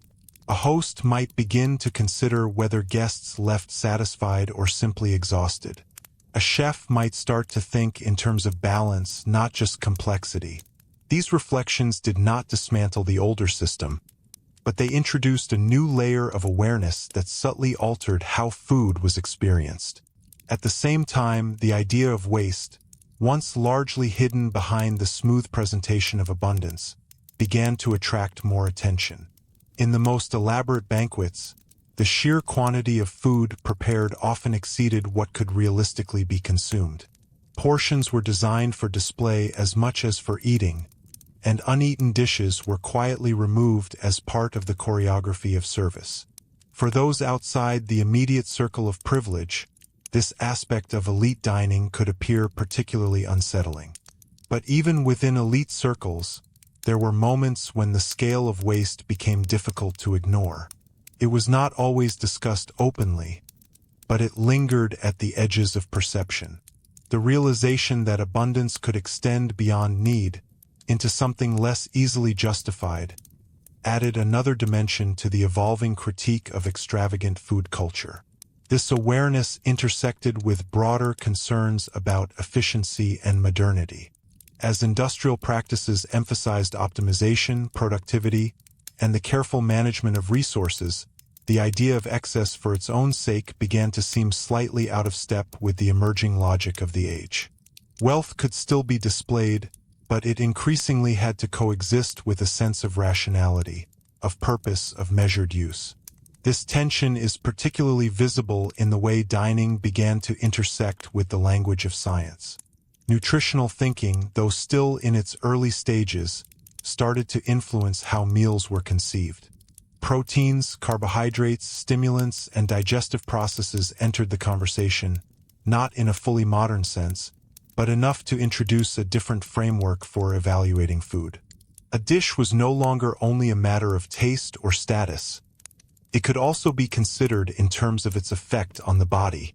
In this context, some of the most elaborate Gilded Age dishes began to appear less as triumphs of refinement and more as relics of a different set of priorities. Heavy sauces, multiple rich courses, and highly manipulated ingredients could be reinterpreted as burdens rather than luxuries. The very qualities that had once signaled sophistication, density, richness, complexity, could now be questioned for their impact on health and comfort. Yet, as before, this did not lead to a simple rejection. Instead, it encouraged adaptation. Chefs and hosts began to experiment, sometimes cautiously, with lighter preparations, clearer flavors, and more focused presentations. These changes were often subtle, layered onto existing practices rather than replacing them outright. A menu might still follow the familiar progression, but the dishes themselves could shift in tone, less overwhelming, more deliberate. There is something almost paradoxical in this phase of transformation. The system of elaborate dining remained intact, but its internal logic was being gently rewritten. The emphasis moved, little by little, from quantity to quality, from sheer display to a more nuanced form of expression. The performance did not disappear. It evolved. At the same time, the social meaning of participation in these meals continued to change. As the rituals became more flexible, the signals they conveyed became less rigid. To dine well was no longer solely about demonstrating adherence to a fixed sequence or an established hierarchy of dishes. It became increasingly about demonstrating judgment, knowing what to include, what to omit, and how to balance competing expectations. This shift placed a different kind of pressure on those involved. Where once the challenge had been to replicate a known model of refinement, it now involved navigating a more fluid set of standards. Taste became less about following rules and more about interpreting them. The result was a culture that was, in some ways, more sophisticated but also more uncertain. Uncertainty, however, can be productive. It opens space for new ideas, new practices, new forms of expression. And in the realm of food, this meant that the boundaries of what was considered acceptable, desirable, or even possible began to expand. Dishes that might once have been dismissed as too simple or too unfamiliar could find a place at the table, provided they were presented with care and intention. This expansion was not evenly distributed. It moved through different social groups at different speeds, influenced by geography, class, and personal inclination. But its presence is unmistakable. The rigid structures of the earlier Gilded Age began to soften, making room for variation, experimentation, and, in some cases, a return to more direct forms of culinary pleasure. And yet, even as these changes took hold, the memory of the grand, excessive banquet remained powerful. It continued to shape expectations, to inform comparisons, to serve as a reference point against which newer forms of dining were measured. The past did not recede quietly. It lingered, sometimes as inspiration, sometimes as caution. This lingering presence created a kind of dialogue between eras. The elaborate dishes, the extended menus, the carefully staged abundance of the Gilded Age were not simply abandoned. They were reconsidered, reinterpreted, and, in some cases, selectively revived for particular occasions. The culture of dining became layered, containing within it traces of different moments, different values, different ideas about what food should represent. In this layered landscape, the meaning of obscene excess became more complex. It could no longer be defined solely by the presence of abundance or extravagance. It depended on context, on whether the display felt appropriate, whether it aligned with contemporary values, whether it acknowledged or ignored the broader realities of the world beyond the table. And as these judgments became more nuanced, they also became more personal. Different diners, even within the same social circle, might interpret the same meal in different ways. One might see elegance, another excess. One might see refinement, another strain. The shared agreement that had once underpinned the culture of elaborate dining gave way, gradually, to a more fragmented set of perspectives. This fragmentation did not weaken the significance of food. If anything, it deepened it. When meanings multiply, interpretation becomes more active. The table becomes a place not only of consumption, but of reflection, of noticing, comparing, questioning. And it is within that space of reflection that the next phase of the story begins to take shape, as the forces of modernity, critique, and changing taste continue to intersect with the enduring human desire to turn something as simple as a meal into a statement about who we are and how we wish to be seen. And it is within that space of reflection that the next phase of this story begins to take shape, not through a sudden break, but through a gradual shift in where authority over food seemed to reside. For much of the Gilded Age, authority had been concentrated in a relatively narrow circle: wealthy hosts, elite households, celebrated chefs, and the institutions that supported them. Their choices defined what was considered refined, what was worth imitating, and what signaled belonging. But as the 20th century approached, that authority began to diffuse. It moved outward into print culture, into professional expertise, into a wider public that was increasingly willing to form its own judgments. Magazines dedicated to domestic life, hospitality, and food began to reach larger audiences. Their tone was often instructive, but also interpretive. They did not simply tell readers what to serve. They explained why certain choices were preferable, why restraint might be more modern than excess, why balance could be more impressive than scale. In doing so, they subtly repositioned the reader, not as a passive observer of elite practice, but as an active participant in shaping taste. This widening conversation made it more difficult for any single style of dining to dominate unchallenged. The grand, elaborate banquet remained visible, but it now existed alongside a growing body of advice that encouraged moderation, clarity, and attention to the experience of the guest. The emphasis shifted slowly from what the table displayed to how it was received. Reception, in this sense, became a new measure of success. A meal that impressed but exhausted its guests could be reconsidered.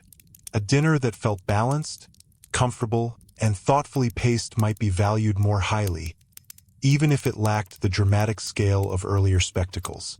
This recalibration did not eliminate the desire for distinction, but it changed how distinction was expressed. At the same time, the professionalization of cooking began to take on a slightly different character. While the figure of the celebrated chef had already emerged in elite contexts, there was now a broader interest in culinary technique as something that could be studied, taught, and improved. Cooking schools, instructional texts, and demonstrations contributed to a sense that good food was not simply a matter of inherited tradition or financial capacity, but of knowledge and skill. This shift had a quiet democratizing effect. It suggested that refinement could be achieved through learning, not only through access. Of course, the highest levels of luxury still required resources that were unevenly distributed. But the idea that taste itself could be cultivated through attention and practice began to soften the sharpest edges of the earlier hierarchy. Even so, the older markers of status did not disappear. Certain ingredients, certain forms of service, certain settings retained their symbolic power. What changed was the context in which they were understood. A dish that might once have been admired purely for its rarity might now be evaluated for how well it was prepared, how well it fit within the meal, how it contributed to the overall experience. The criteria became more layered. This layering can be seen clearly in the evolution of menus. Where earlier Gilded Age menus often emphasized length and variety, later iterations began to show signs of editing. Courses were still arranged in sequence, but the progression might feel more deliberate, less driven by the need to demonstrate abundance at every stage. The inclusion of a dish could be justified by its role within the whole, not merely by its individual prestige. Such changes were not uniform, and they did not move in a straight line. In some settings, particularly those tied to tradition or public ceremony, the older style persisted with little modification. In others, especially where innovation was valued, new approaches gained ground more quickly. The culture of dining became more plural, containing multiple styles that coexisted and interacted. At the same time, the broader economic and social environment continued to evolve. Industrial production increased the availability of certain foods, while transportation networks made distribution more reliable. Urban populations grew, bringing with them new patterns of consumption and new expectations about convenience and variety. These changes did not erase inequality, but they altered the landscape in which food was produced and consumed. Within this landscape, the meaning of extravagance continued to shift. It was no longer defined solely by the presence of rare ingredients or elaborate preparation. It could also be defined by inefficiency, by unnecessary complication, by a failure to align with emerging ideals of modern life. A meal that appeared excessive might be admired in one context and quietly criticized in another. This variability introduced a new kind of subtlety into the culture of dining. Hosts and chefs had to navigate not only the expectations of their immediate audience, but the broader currents of taste that were circulating through society. What impressed one group might seem outdated to another. What signaled refinement in one city might carry a different meaning in another. The table became a site of negotiation, where different ideas about value and propriety intersected. And yet, for all this complexity, the underlying impulse remained familiar. People continued to use food as a way of expressing identity, of marking occasions, of creating shared experiences. The desire to transform a meal into something more than nourishment, to make it a statement, a gesture, a reflection of one's place in the world, did not diminish. It adapted. This adaptation can be seen in the growing attention to the atmosphere of dining, not just the food itself. Lighting, arrangement, pacing, conversation, all became part of the experience. A successful meal was one in which these elements worked together, creating a sense of ease that belied the effort behind it. The emphasis shifted from display to harmony, from spectacle to coherence. But harmony, like spectacle, required management. It required decisions about what to include and what to leave out, about how to balance competing demands, about how to anticipate the responses of others. In this sense, the culture of dining did not become simpler. It became more intricate in a different way. This intricacy is perhaps most evident in the way people began to talk about good taste.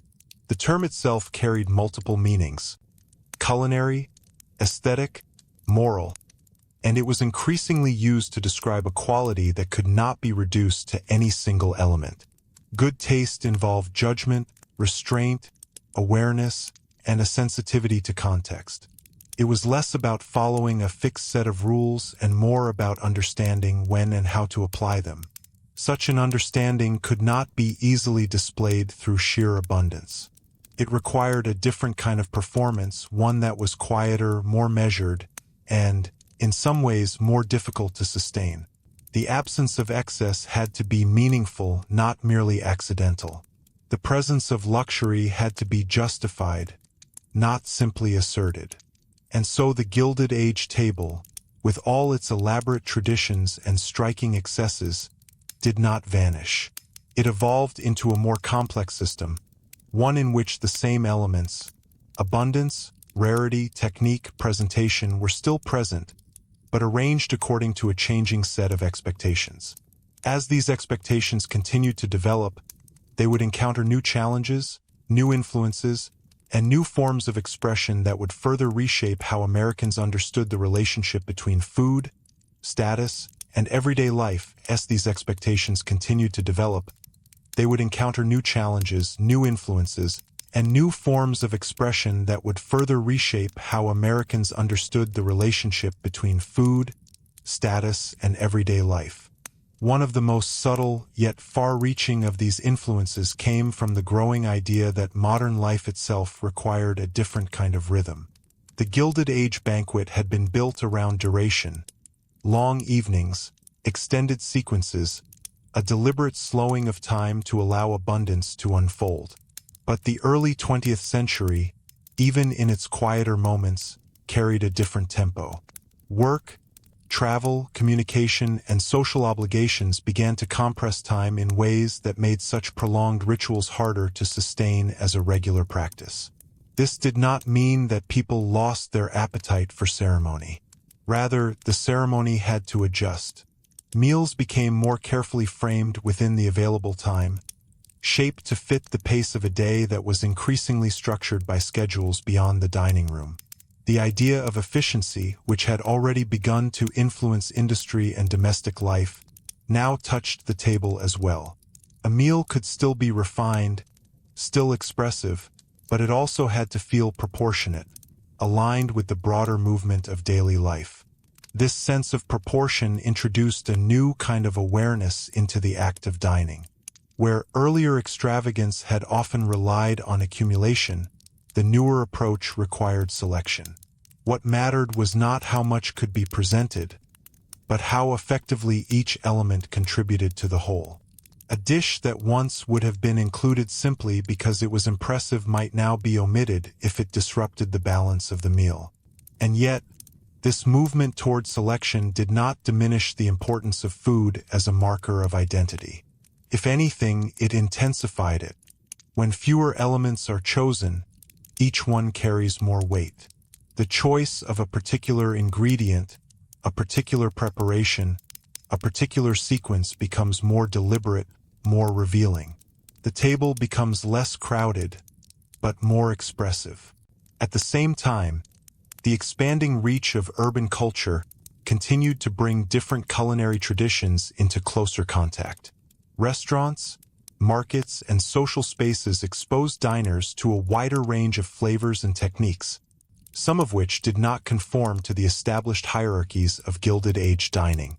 These encounters did not always produce immediate acceptance, but they introduced alternatives, ways of thinking about food that emphasized different priorities, different forms of pleasure.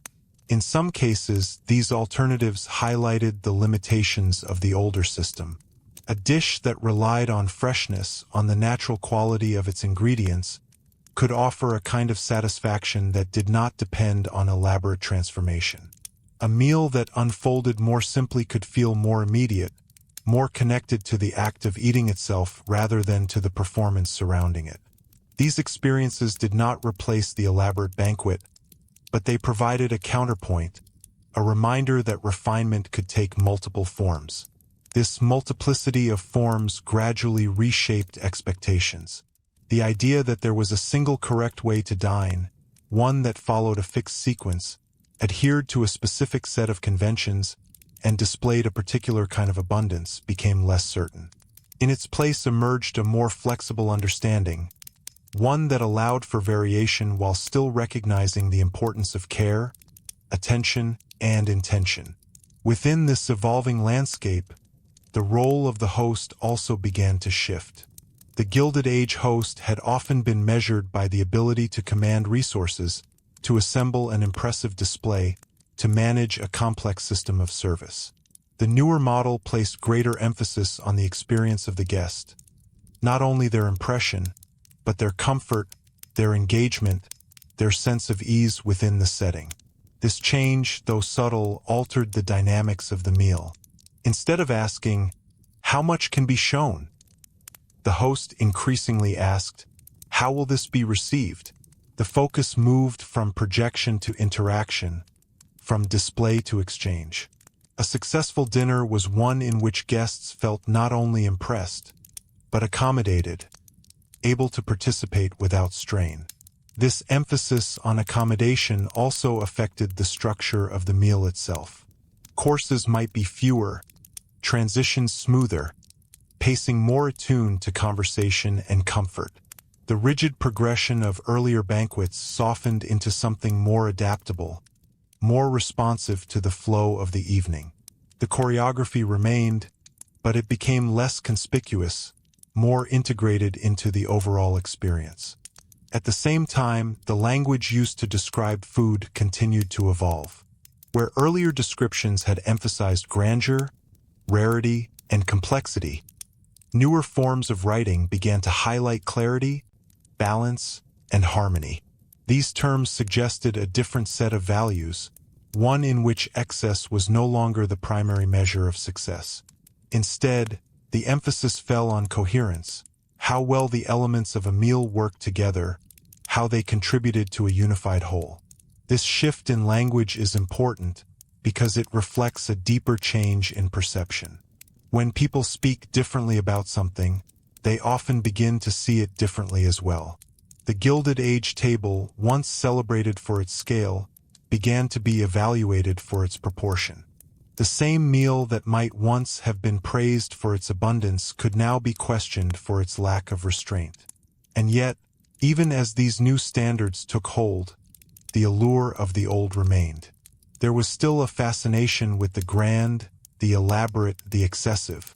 It appeared in special occasions, in public celebrations, in moments when the display of abundance carried symbolic weight. The difference was that such displays were now more clearly marked as exceptional, rather than as the default expression of refinement. This distinction between the everyday and the exceptional allowed the culture of dining to accommodate both impulses. Simplicity and restraint could govern ordinary meals, while extravagance could be reserved for moments that called for it. The two modes did not eliminate each other. They coexisted, each shaped by the changing expectations of the time. And within this coexistence, the meaning of extravagance itself continued to evolve. It was no longer sufficient for excess to exist. It had to be justified by context. A lavish banquet might be celebrated if it marked a significant event, but questioned if it appeared disconnected from its surroundings. The same act could be interpreted differently depending on how and when it occurred. This growing sensitivity to context reflects a broader transformation in how people understood social display. The Gilded Age had been an era of bold assertions, of visible declarations of wealth and status. The period that followed did not abandon these declarations, but it required them to be more carefully framed. Display became more conditional, more dependent on the expectations of the audience.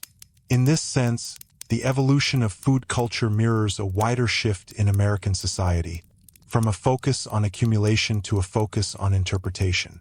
What mattered was not only what one possessed, but how it was presented, how it was understood, how it fit within a changing set of values.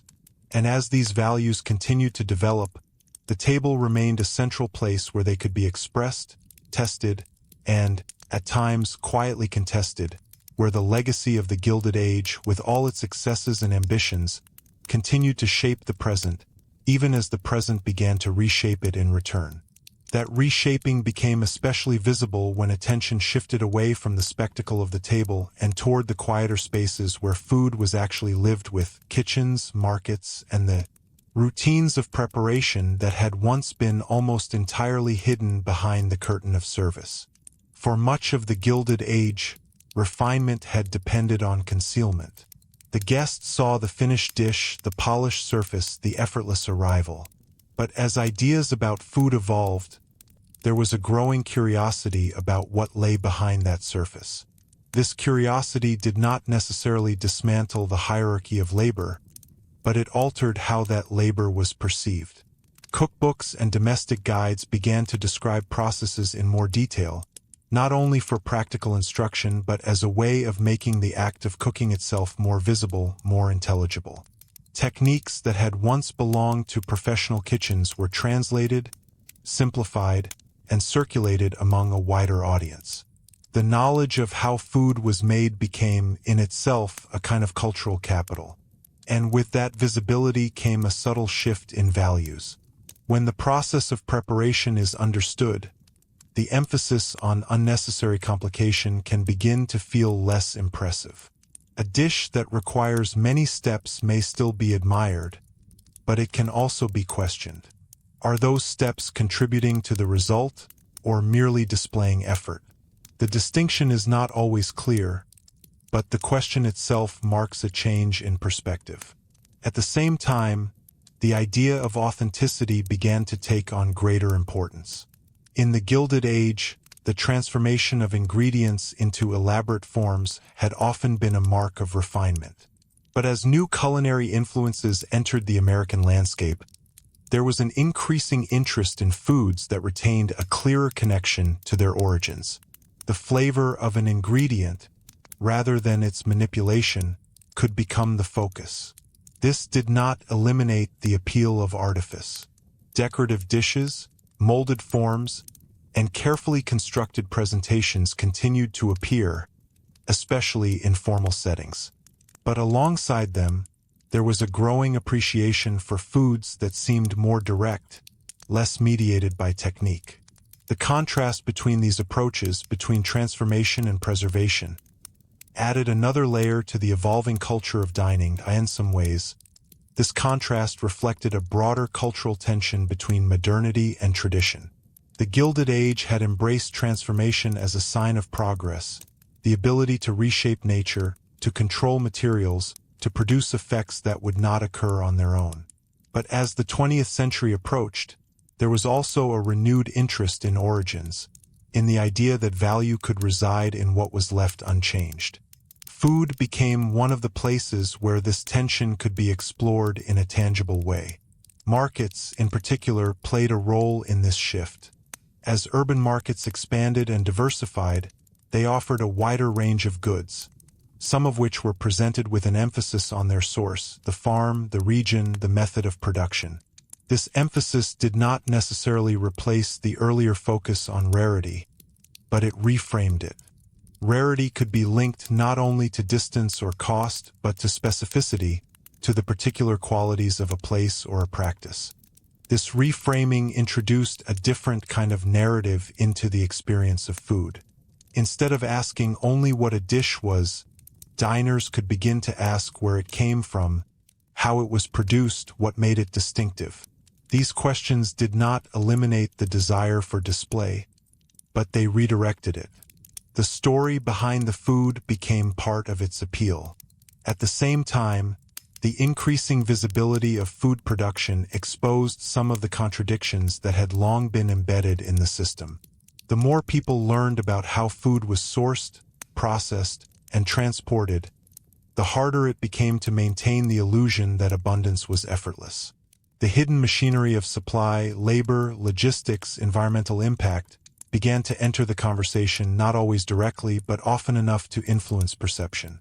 This awareness did not immediately transform behavior. The structures of wealth and consumption remained powerful, and the habits of the Gilded Age table did not disappear overnight. But the presence of these questions introduced a new kind of unease, a sense that the visible surface of dining did not fully account for what lay beneath.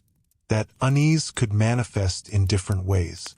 For some, it led to a greater emphasis on moderation, on avoiding excess that seemed disconnected from necessity. For others, it encouraged a more selective approach to luxury, choosing items that could be justified by their quality, their origin, or their craftsmanship. In both cases, the goal was not to reject refinement, but to align it with a different set of values. At the same time, the social dimension of dining continued to evolve. The rigid hierarchies that had once governed the table began to loosen, at least in certain contexts. Informality, while still bounded by expectations of decorum, became more acceptable. Conversation could flow more freely, pacing could adjust to the mood of the gathering, and the strict sequencing of courses could be modified to suit the occasion. This informality did not signal a collapse of standards. Rather, it represented a shift in what those standards required. Ease, once something that had to be carefully constructed behind a facade of formality, became more openly valued. A successful meal could be one in which guests felt comfortable, engaged, and at ease, rather than simply impressed. And yet, even as ease became more visible, the effort behind it did not disappear. It simply changed form. Instead of coordinating a large number of courses, a host might focus on the timing of fewer elements. Instead of managing an extensive staff, there might be a greater reliance on planning and preparation. The work remained, but it was directed toward a different goal. This redirection is perhaps one of the most important aspects of the transition we are tracing. It shows that the culture of dining did not become less complex. It became complex in new ways. The challenges shifted, the priorities adjusted, but the underlying impulse, to create meaning through food, to use the table as a site of expression, remained constant. And as this new phase unfolded, it brought with it a different kind of sensitivity to the experience of eating itself. Flavor, texture, temperature, and timing began to receive more focused attention, not as components of a larger display, but as elements of a cohesive whole. The meal became less about accumulation and more about integration. This integration required a different kind of awareness, one that could not be achieved through scale alone. It depended on judgment, on the ability to perceive how individual elements interacted, how they contributed to the overall experience. In this sense, the evolution of dining culture mirrored a broader shift toward a more reflective, more interpretive understanding of value. And it is within this reflective space that the legacy of the Gilded Age's most excessive food trends continued to be felt, not as a static set of practices, but as a reference point, a reminder of what had once been possible, and a measure against which new ideas could be tested, adapted, and, at times, quietly resisted as the culture moved forward into yet another stage of transformation. That resistance, though often understated, is important to notice because it reminds us that not everyone experienced these changes in the same way or welcomed them at the same pace. For some, particularly those who had come of age within the height of Gilded Age abundance, the elaborate table still carried a sense of certainty. It represented a world in which rules were known, hierarchies were visible, and refinement could be demonstrated through recognizable forms. To move away from that system was not simply a matter of taste. It could feel like a loss of clarity. In these circles, the persistence of older dining practices was not accidental. It was intentional, a way of maintaining continuity in a period that was otherwise marked by rapid change. The long menu, the structured progression of courses, the emphasis on formal service, these elements could serve as anchors, connecting the present to a familiar past. Even when adjustments were made, they were often framed as refinements rather than departures, preserving the underlying logic while adapting its surface. At the same time, newer generations, raised within a slightly different set of expectations, encountered these traditions with a more flexible perspective. They were aware of the older forms, sometimes trained in them, but less bound by their authority. For them, the elaborate banquet was one option among many, not the definitive expression of refinement. This generational difference did not produce an immediate break, but it introduced variation into the culture, different ways of interpreting what the table could mean. This variation is particularly visible in the social spaces that bridged private and public life. Smaller gatherings, informal dinners, and mixed company events allowed for experimentation.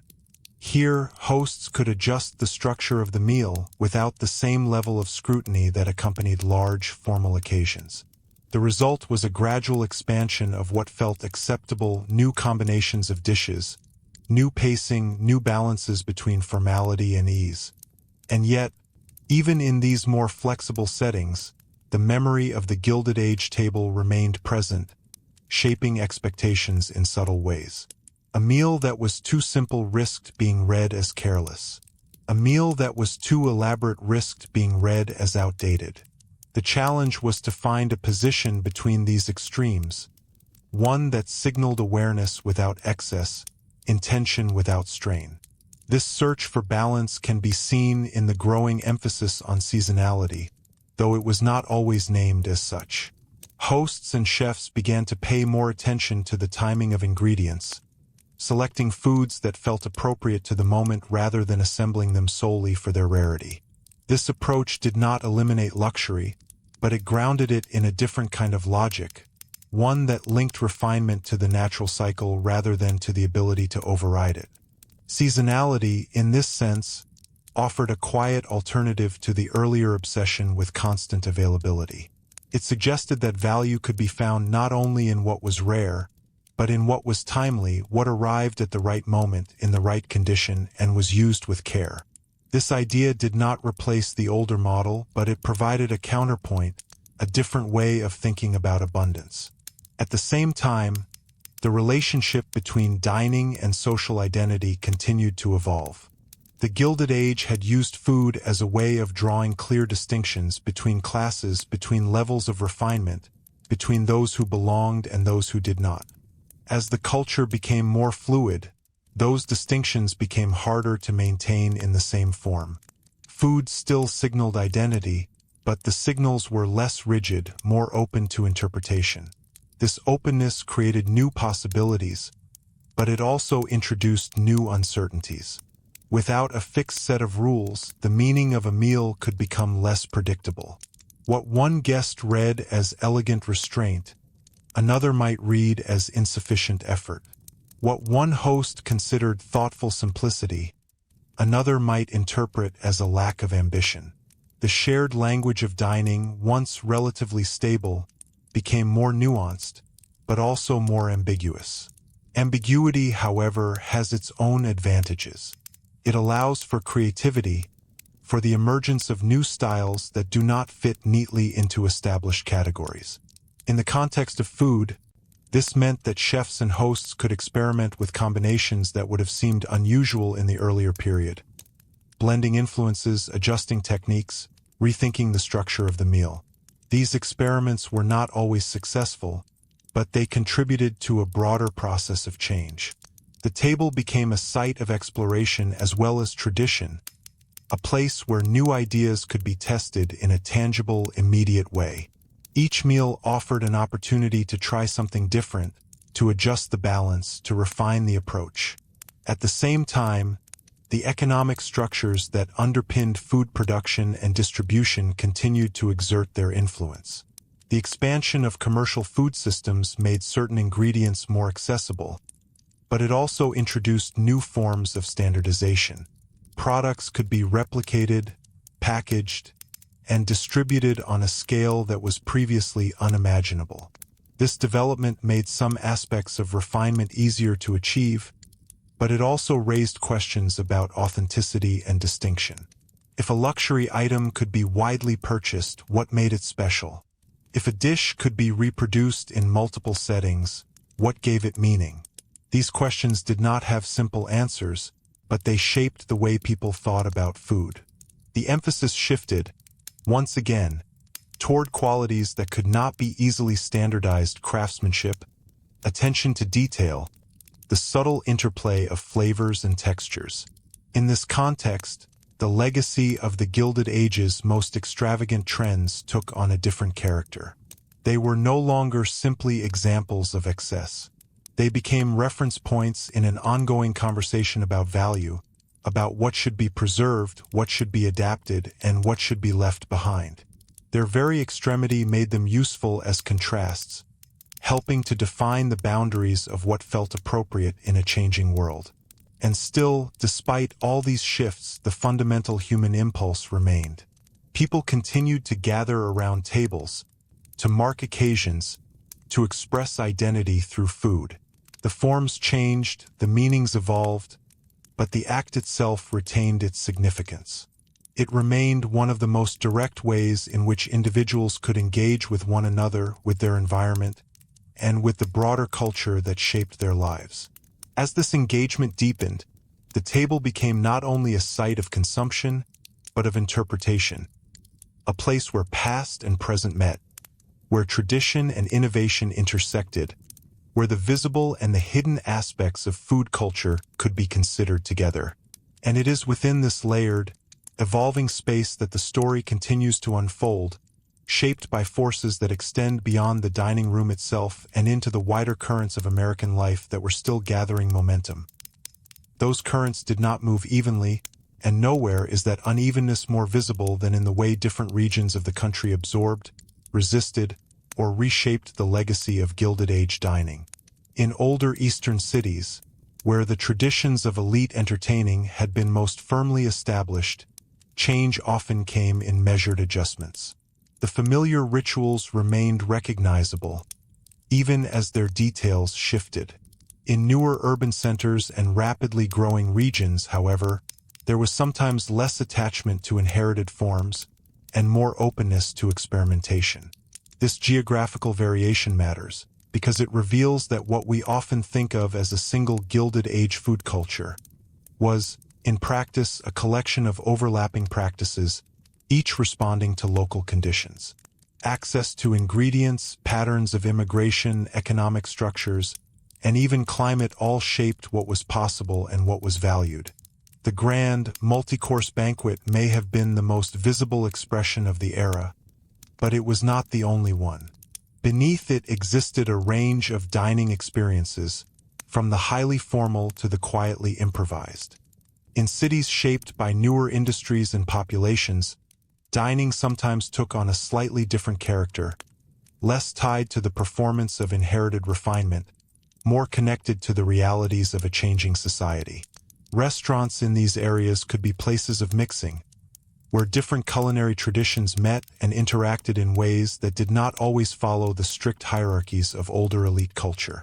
The result was not a complete departure from the past, but a gradual blending of influences that complicated the idea of a single, unified standard.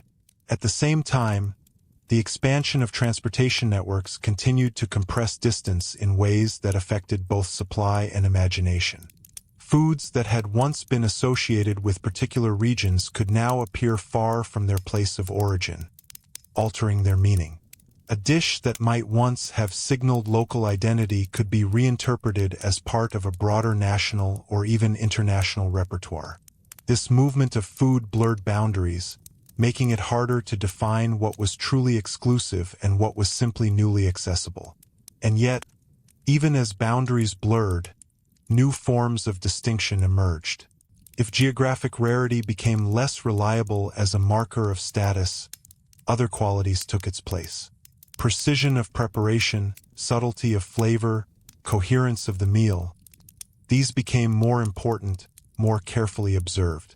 The focus shifted from what was served to how it was served, from the visible accumulation of luxury to the quieter demonstration of control. This shift did not eliminate the appeal of dramatic display, but it reframed it. A grand banquet could still be admired, but it now existed within a wider spectrum of possibilities. It was no longer the unquestioned ideal, but one option among many, each carrying its own set of meanings. Within this spectrum, the role of the diner continued to evolve. Where earlier dining culture had often positioned the guest as a participant in a fixed ritual, the newer environment encouraged a more active form of engagement. Diners became interpreters, bringing their own expectations, experiences, and preferences to the table.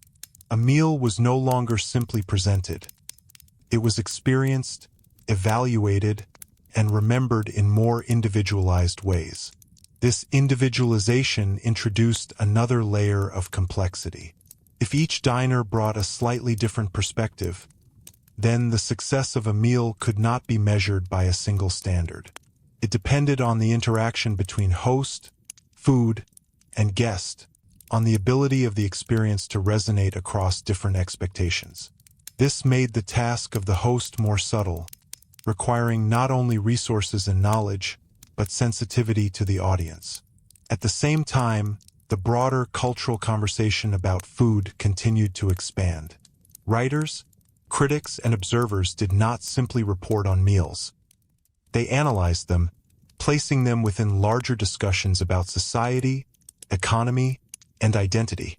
Food became a lens through which other issues could be examined, a way of making abstract concerns tangible. One of the most persistent of these concerns was the relationship between abundance and responsibility.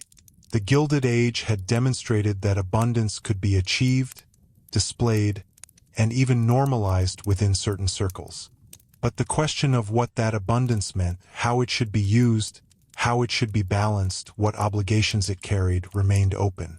Dining, with its visible consumption of resources, provided a particularly clear stage on which to explore these questions. This exploration did not lead to uniform conclusions. Some continued to view abundance as a sign of success, something to be celebrated and displayed. Others saw it as something that required restraint, a resource to be managed rather than simply enjoyed. Most people likely occupied a space between these positions, adjusting their views according to context, occasion, and personal inclination. What is important is that the conversation itself persisted. The meaning of food was not fixed. It was continuously negotiated, shaped by changing circumstances and evolving ideas. The Gilded Age table, with all its excess and ambition, remained part of that negotiation, a reference point against which new practices could be understood. And as the early 20th century continued to unfold, that negotiation would encounter further influences. Economic shifts, cultural movements, and technological developments that would once again alter the landscape of dining. Each of these forces would leave its mark, adding new layers to the already complex relationship between food, status, and everyday life. In the midst of these changes, the table remained what it had always been: a place where the visible and the invisible met, where the material realities of production intersected with the symbolic language of display, where individual experience connected with broader social patterns. It was, in a sense, a mirror reflecting not only what people ate, but how they understood themselves and the world around them. And as that reflection continued to shift, shaped by the ongoing movement of ideas and conditions, the story of those once obscene, carefully staged meals did not fade into the past. It remained present, reinterpreted through new perspectives, its echoes still detectable in the choices people made, the standards they applied, and the meanings they attached to something as seemingly simple and as endlessly complex as a shared meal moving forward into an increasingly modern world. That sense of movement is important because it reminds us that the Gilded Age table did not simply leave behind a set of traditions. It left behind a set of expectations about what food could do. It had shown, perhaps more clearly than any period before it in American history, that a meal could carry meaning far beyond nourishment. And once that possibility had been demonstrated, it could not be entirely undone. What changed, instead, was how that meaning was constructed. In the earlier period, meaning had often been built through scale. More courses, rarer ingredients, more visible labor, more time. All of these added weight to the experience. But as the cultural environment shifted, scale became only one option among many.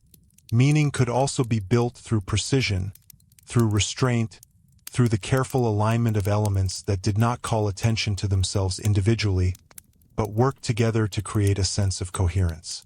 This is where the legacy of Gilded Age excess becomes particularly revealing, because it did not simply represent too much. It represented a specific answer to a question. How do you make wealth visible in a society that is still defining itself? The answer had been to make it unmistakable, to translate it into forms that could not be ignored.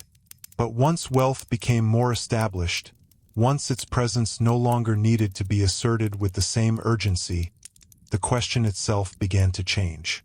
It was no longer only about visibility. It was about interpretation. How should wealth be expressed?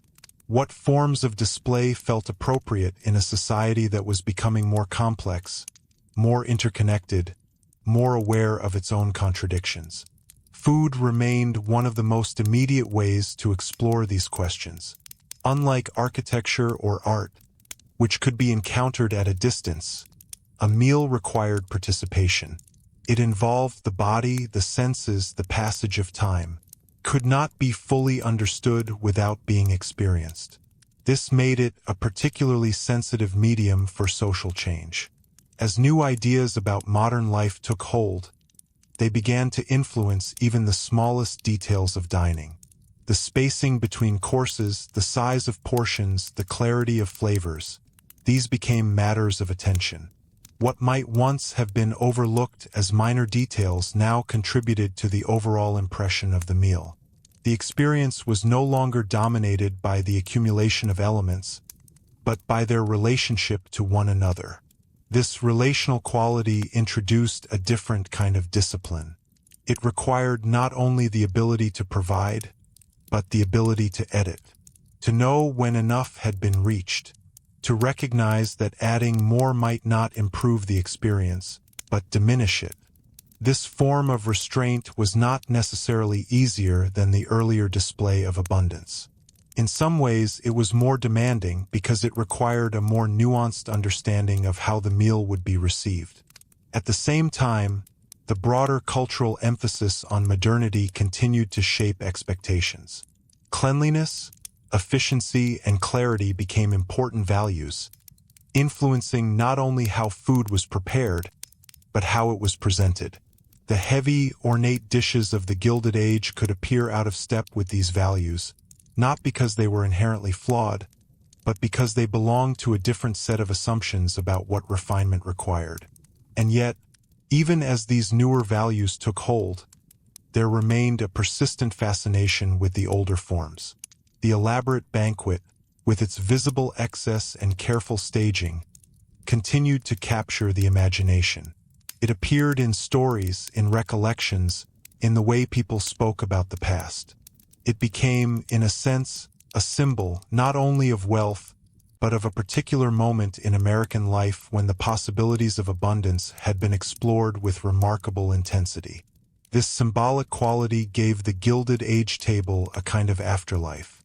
It was no longer just a practice, but a reference point, something that could be invoked, compared, reinterpreted. A modern meal might be described as more restrained, more balanced, more aligned with contemporary values, but the comparison itself depended on the memory of what had come before. In this way, the most extreme food trends of the Gilded Age continued to shape the conversation, even as they became less common in practice. They provided a contrast that made newer approaches more legible. Without that contrast, the emphasis on restraint might have seemed less significant, less meaningful. At the same time, the increasing complexity of American society introduced new dimensions to the relationship between food and identity. Immigration, regional diversity, and the expansion of urban life brought a wider range of culinary traditions into contact. These traditions did not simply replace existing practices. They interacted with them, creating new combinations, new interpretations, new possibilities. This interaction was not always smooth. There were moments of resistance, of misunderstanding, of selective adoption. But over time, it contributed to a broader redefinition of what American food culture could be. The rigid hierarchies of the Gilded Age table, so closely tied to European models and elite expectations, became one thread among many, rather than the dominant pattern. Within this more diverse landscape, the idea of refinement itself became more flexible. It could be expressed in different ways, through different traditions, through different forms of attention to detail. The emphasis shifted from conformity to a single standard toward the ability to recognize and appreciate multiple forms of skill and intention. This shift did not eliminate the desire for distinction, transformed it. Instead of relying on a fixed set of signals, diners and hosts could draw on a wider range of references, selecting elements that aligned with their own sense of identity and context. The table became a more open space, one in which meaning could be constructed in different ways. And yet, even within this openness, the underlying questions remained familiar. How much is enough? What does abundance signify? When does refinement become excess? These questions had been present in the Gilded Age, even if they were not always asked directly. They continued to resonate, shaping decisions in ways that were sometimes conscious, sometimes instinctive. As the 20th century continued to unfold, these questions would encounter new pressures, economic shifts, cultural movements, changing patterns of work and leisure, that would once again alter the balance between abundance and restraint. The answers would not be fixed, but would evolve, reflecting the changing conditions of American life.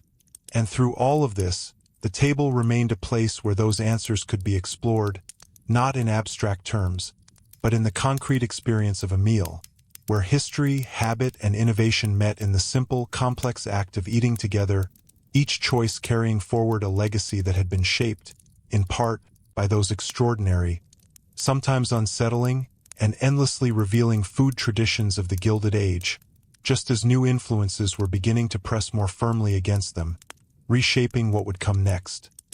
And as those new influences pressed more firmly against the old order, what remained most revealing was not that the extravagant table disappeared, but that Americans never fully stopped arguing with it.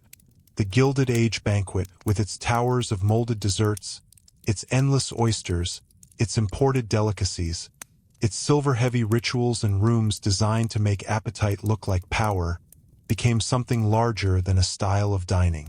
It became a question. What is luxury for? Is it meant to comfort, to impress, to separate, to reassure, to celebrate, or simply to prove that one has escaped ordinary limits?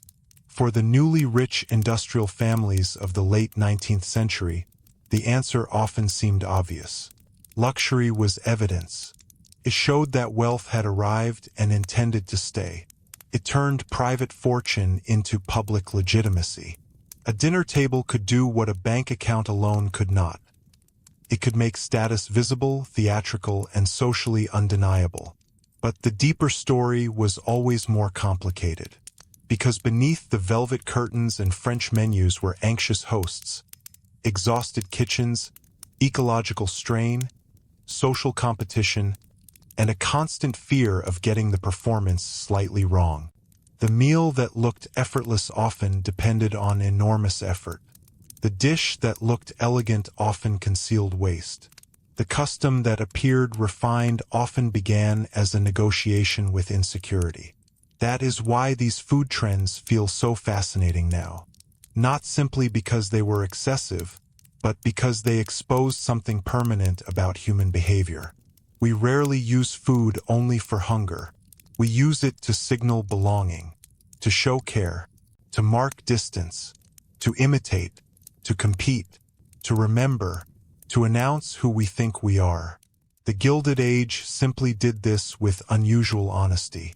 Its obscenity was not only in the quantity of terrapin soup or the absurdity of 10-course suppers. It was in how clearly the table revealed the structure of the world around it.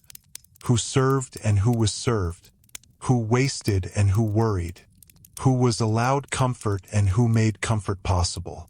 And yet, it would be too simple to reduce it all to vulgarity. There was beauty there too, genuine craftsmanship, extraordinary culinary skill, rooms arranged with care, meals that created memory. Even within excess, there could be artistry. Even within performance, there could be pleasure. History is rarely clean enough to allow only one verdict. That is perhaps the most useful thing to remember when looking back. The Gilded Age table was not a cartoon of greed. It was a living system of aspiration, anxiety, beauty, contradiction, and appetite. It was a mirror of a country becoming richer, faster, louder, and less certain of what wealth was supposed to look like once it arrived. And in many ways, that question never really ended. Modern life may prefer cleaner plates, shorter menus, subtler signals, but the argument is still familiar. We still debate excess and simplicity. We still admire restraint and secretly notice abundance. We still decide, often at the table, what kind of people we believe ourselves to be. The ingredients have changed. The performance has changed. The language has changed, but the instinct remains. Perhaps that is why those strange Gilded Age dinners still linger in the imagination. They feel distant, but not entirely foreign. We recognize something in them, something uncomfortable and strangely familiar, because somewhere beneath the oysters, the aspics, the silver domes, and the impossible desserts was a very ordinary human hope. That if the table looked right, life itself might look more secure. And maybe that is the quiet lesson hidden inside all that extravagance. Not that people once ate absurdly, though they certainly did, but that every age invents its own version of the perfect table, and every generation believes for a little while that if they can arrange it correctly, beautifully enough, intelligently enough, impressively enough, they might finally solve the deeper uncertainties sitting with them in the room. So the next time an old banquet menu from the Gilded Age looks ridiculous, it may be worth pausing before laughing. Because history has a habit of making our own rituals look just as strange. And if there was one thing those enormous American dining rooms understood, it was this: food is never just food. It is memory, performance, ambition, comfort, fear, and hope served all at once. And that, quietly, may be why the story still matters. If there was one detail in all of this that surprised you most, I'd love to know. And if there's another forgotten corner of history you'd like to spend an evening exploring, stay close. There is always another strange table waiting in the past.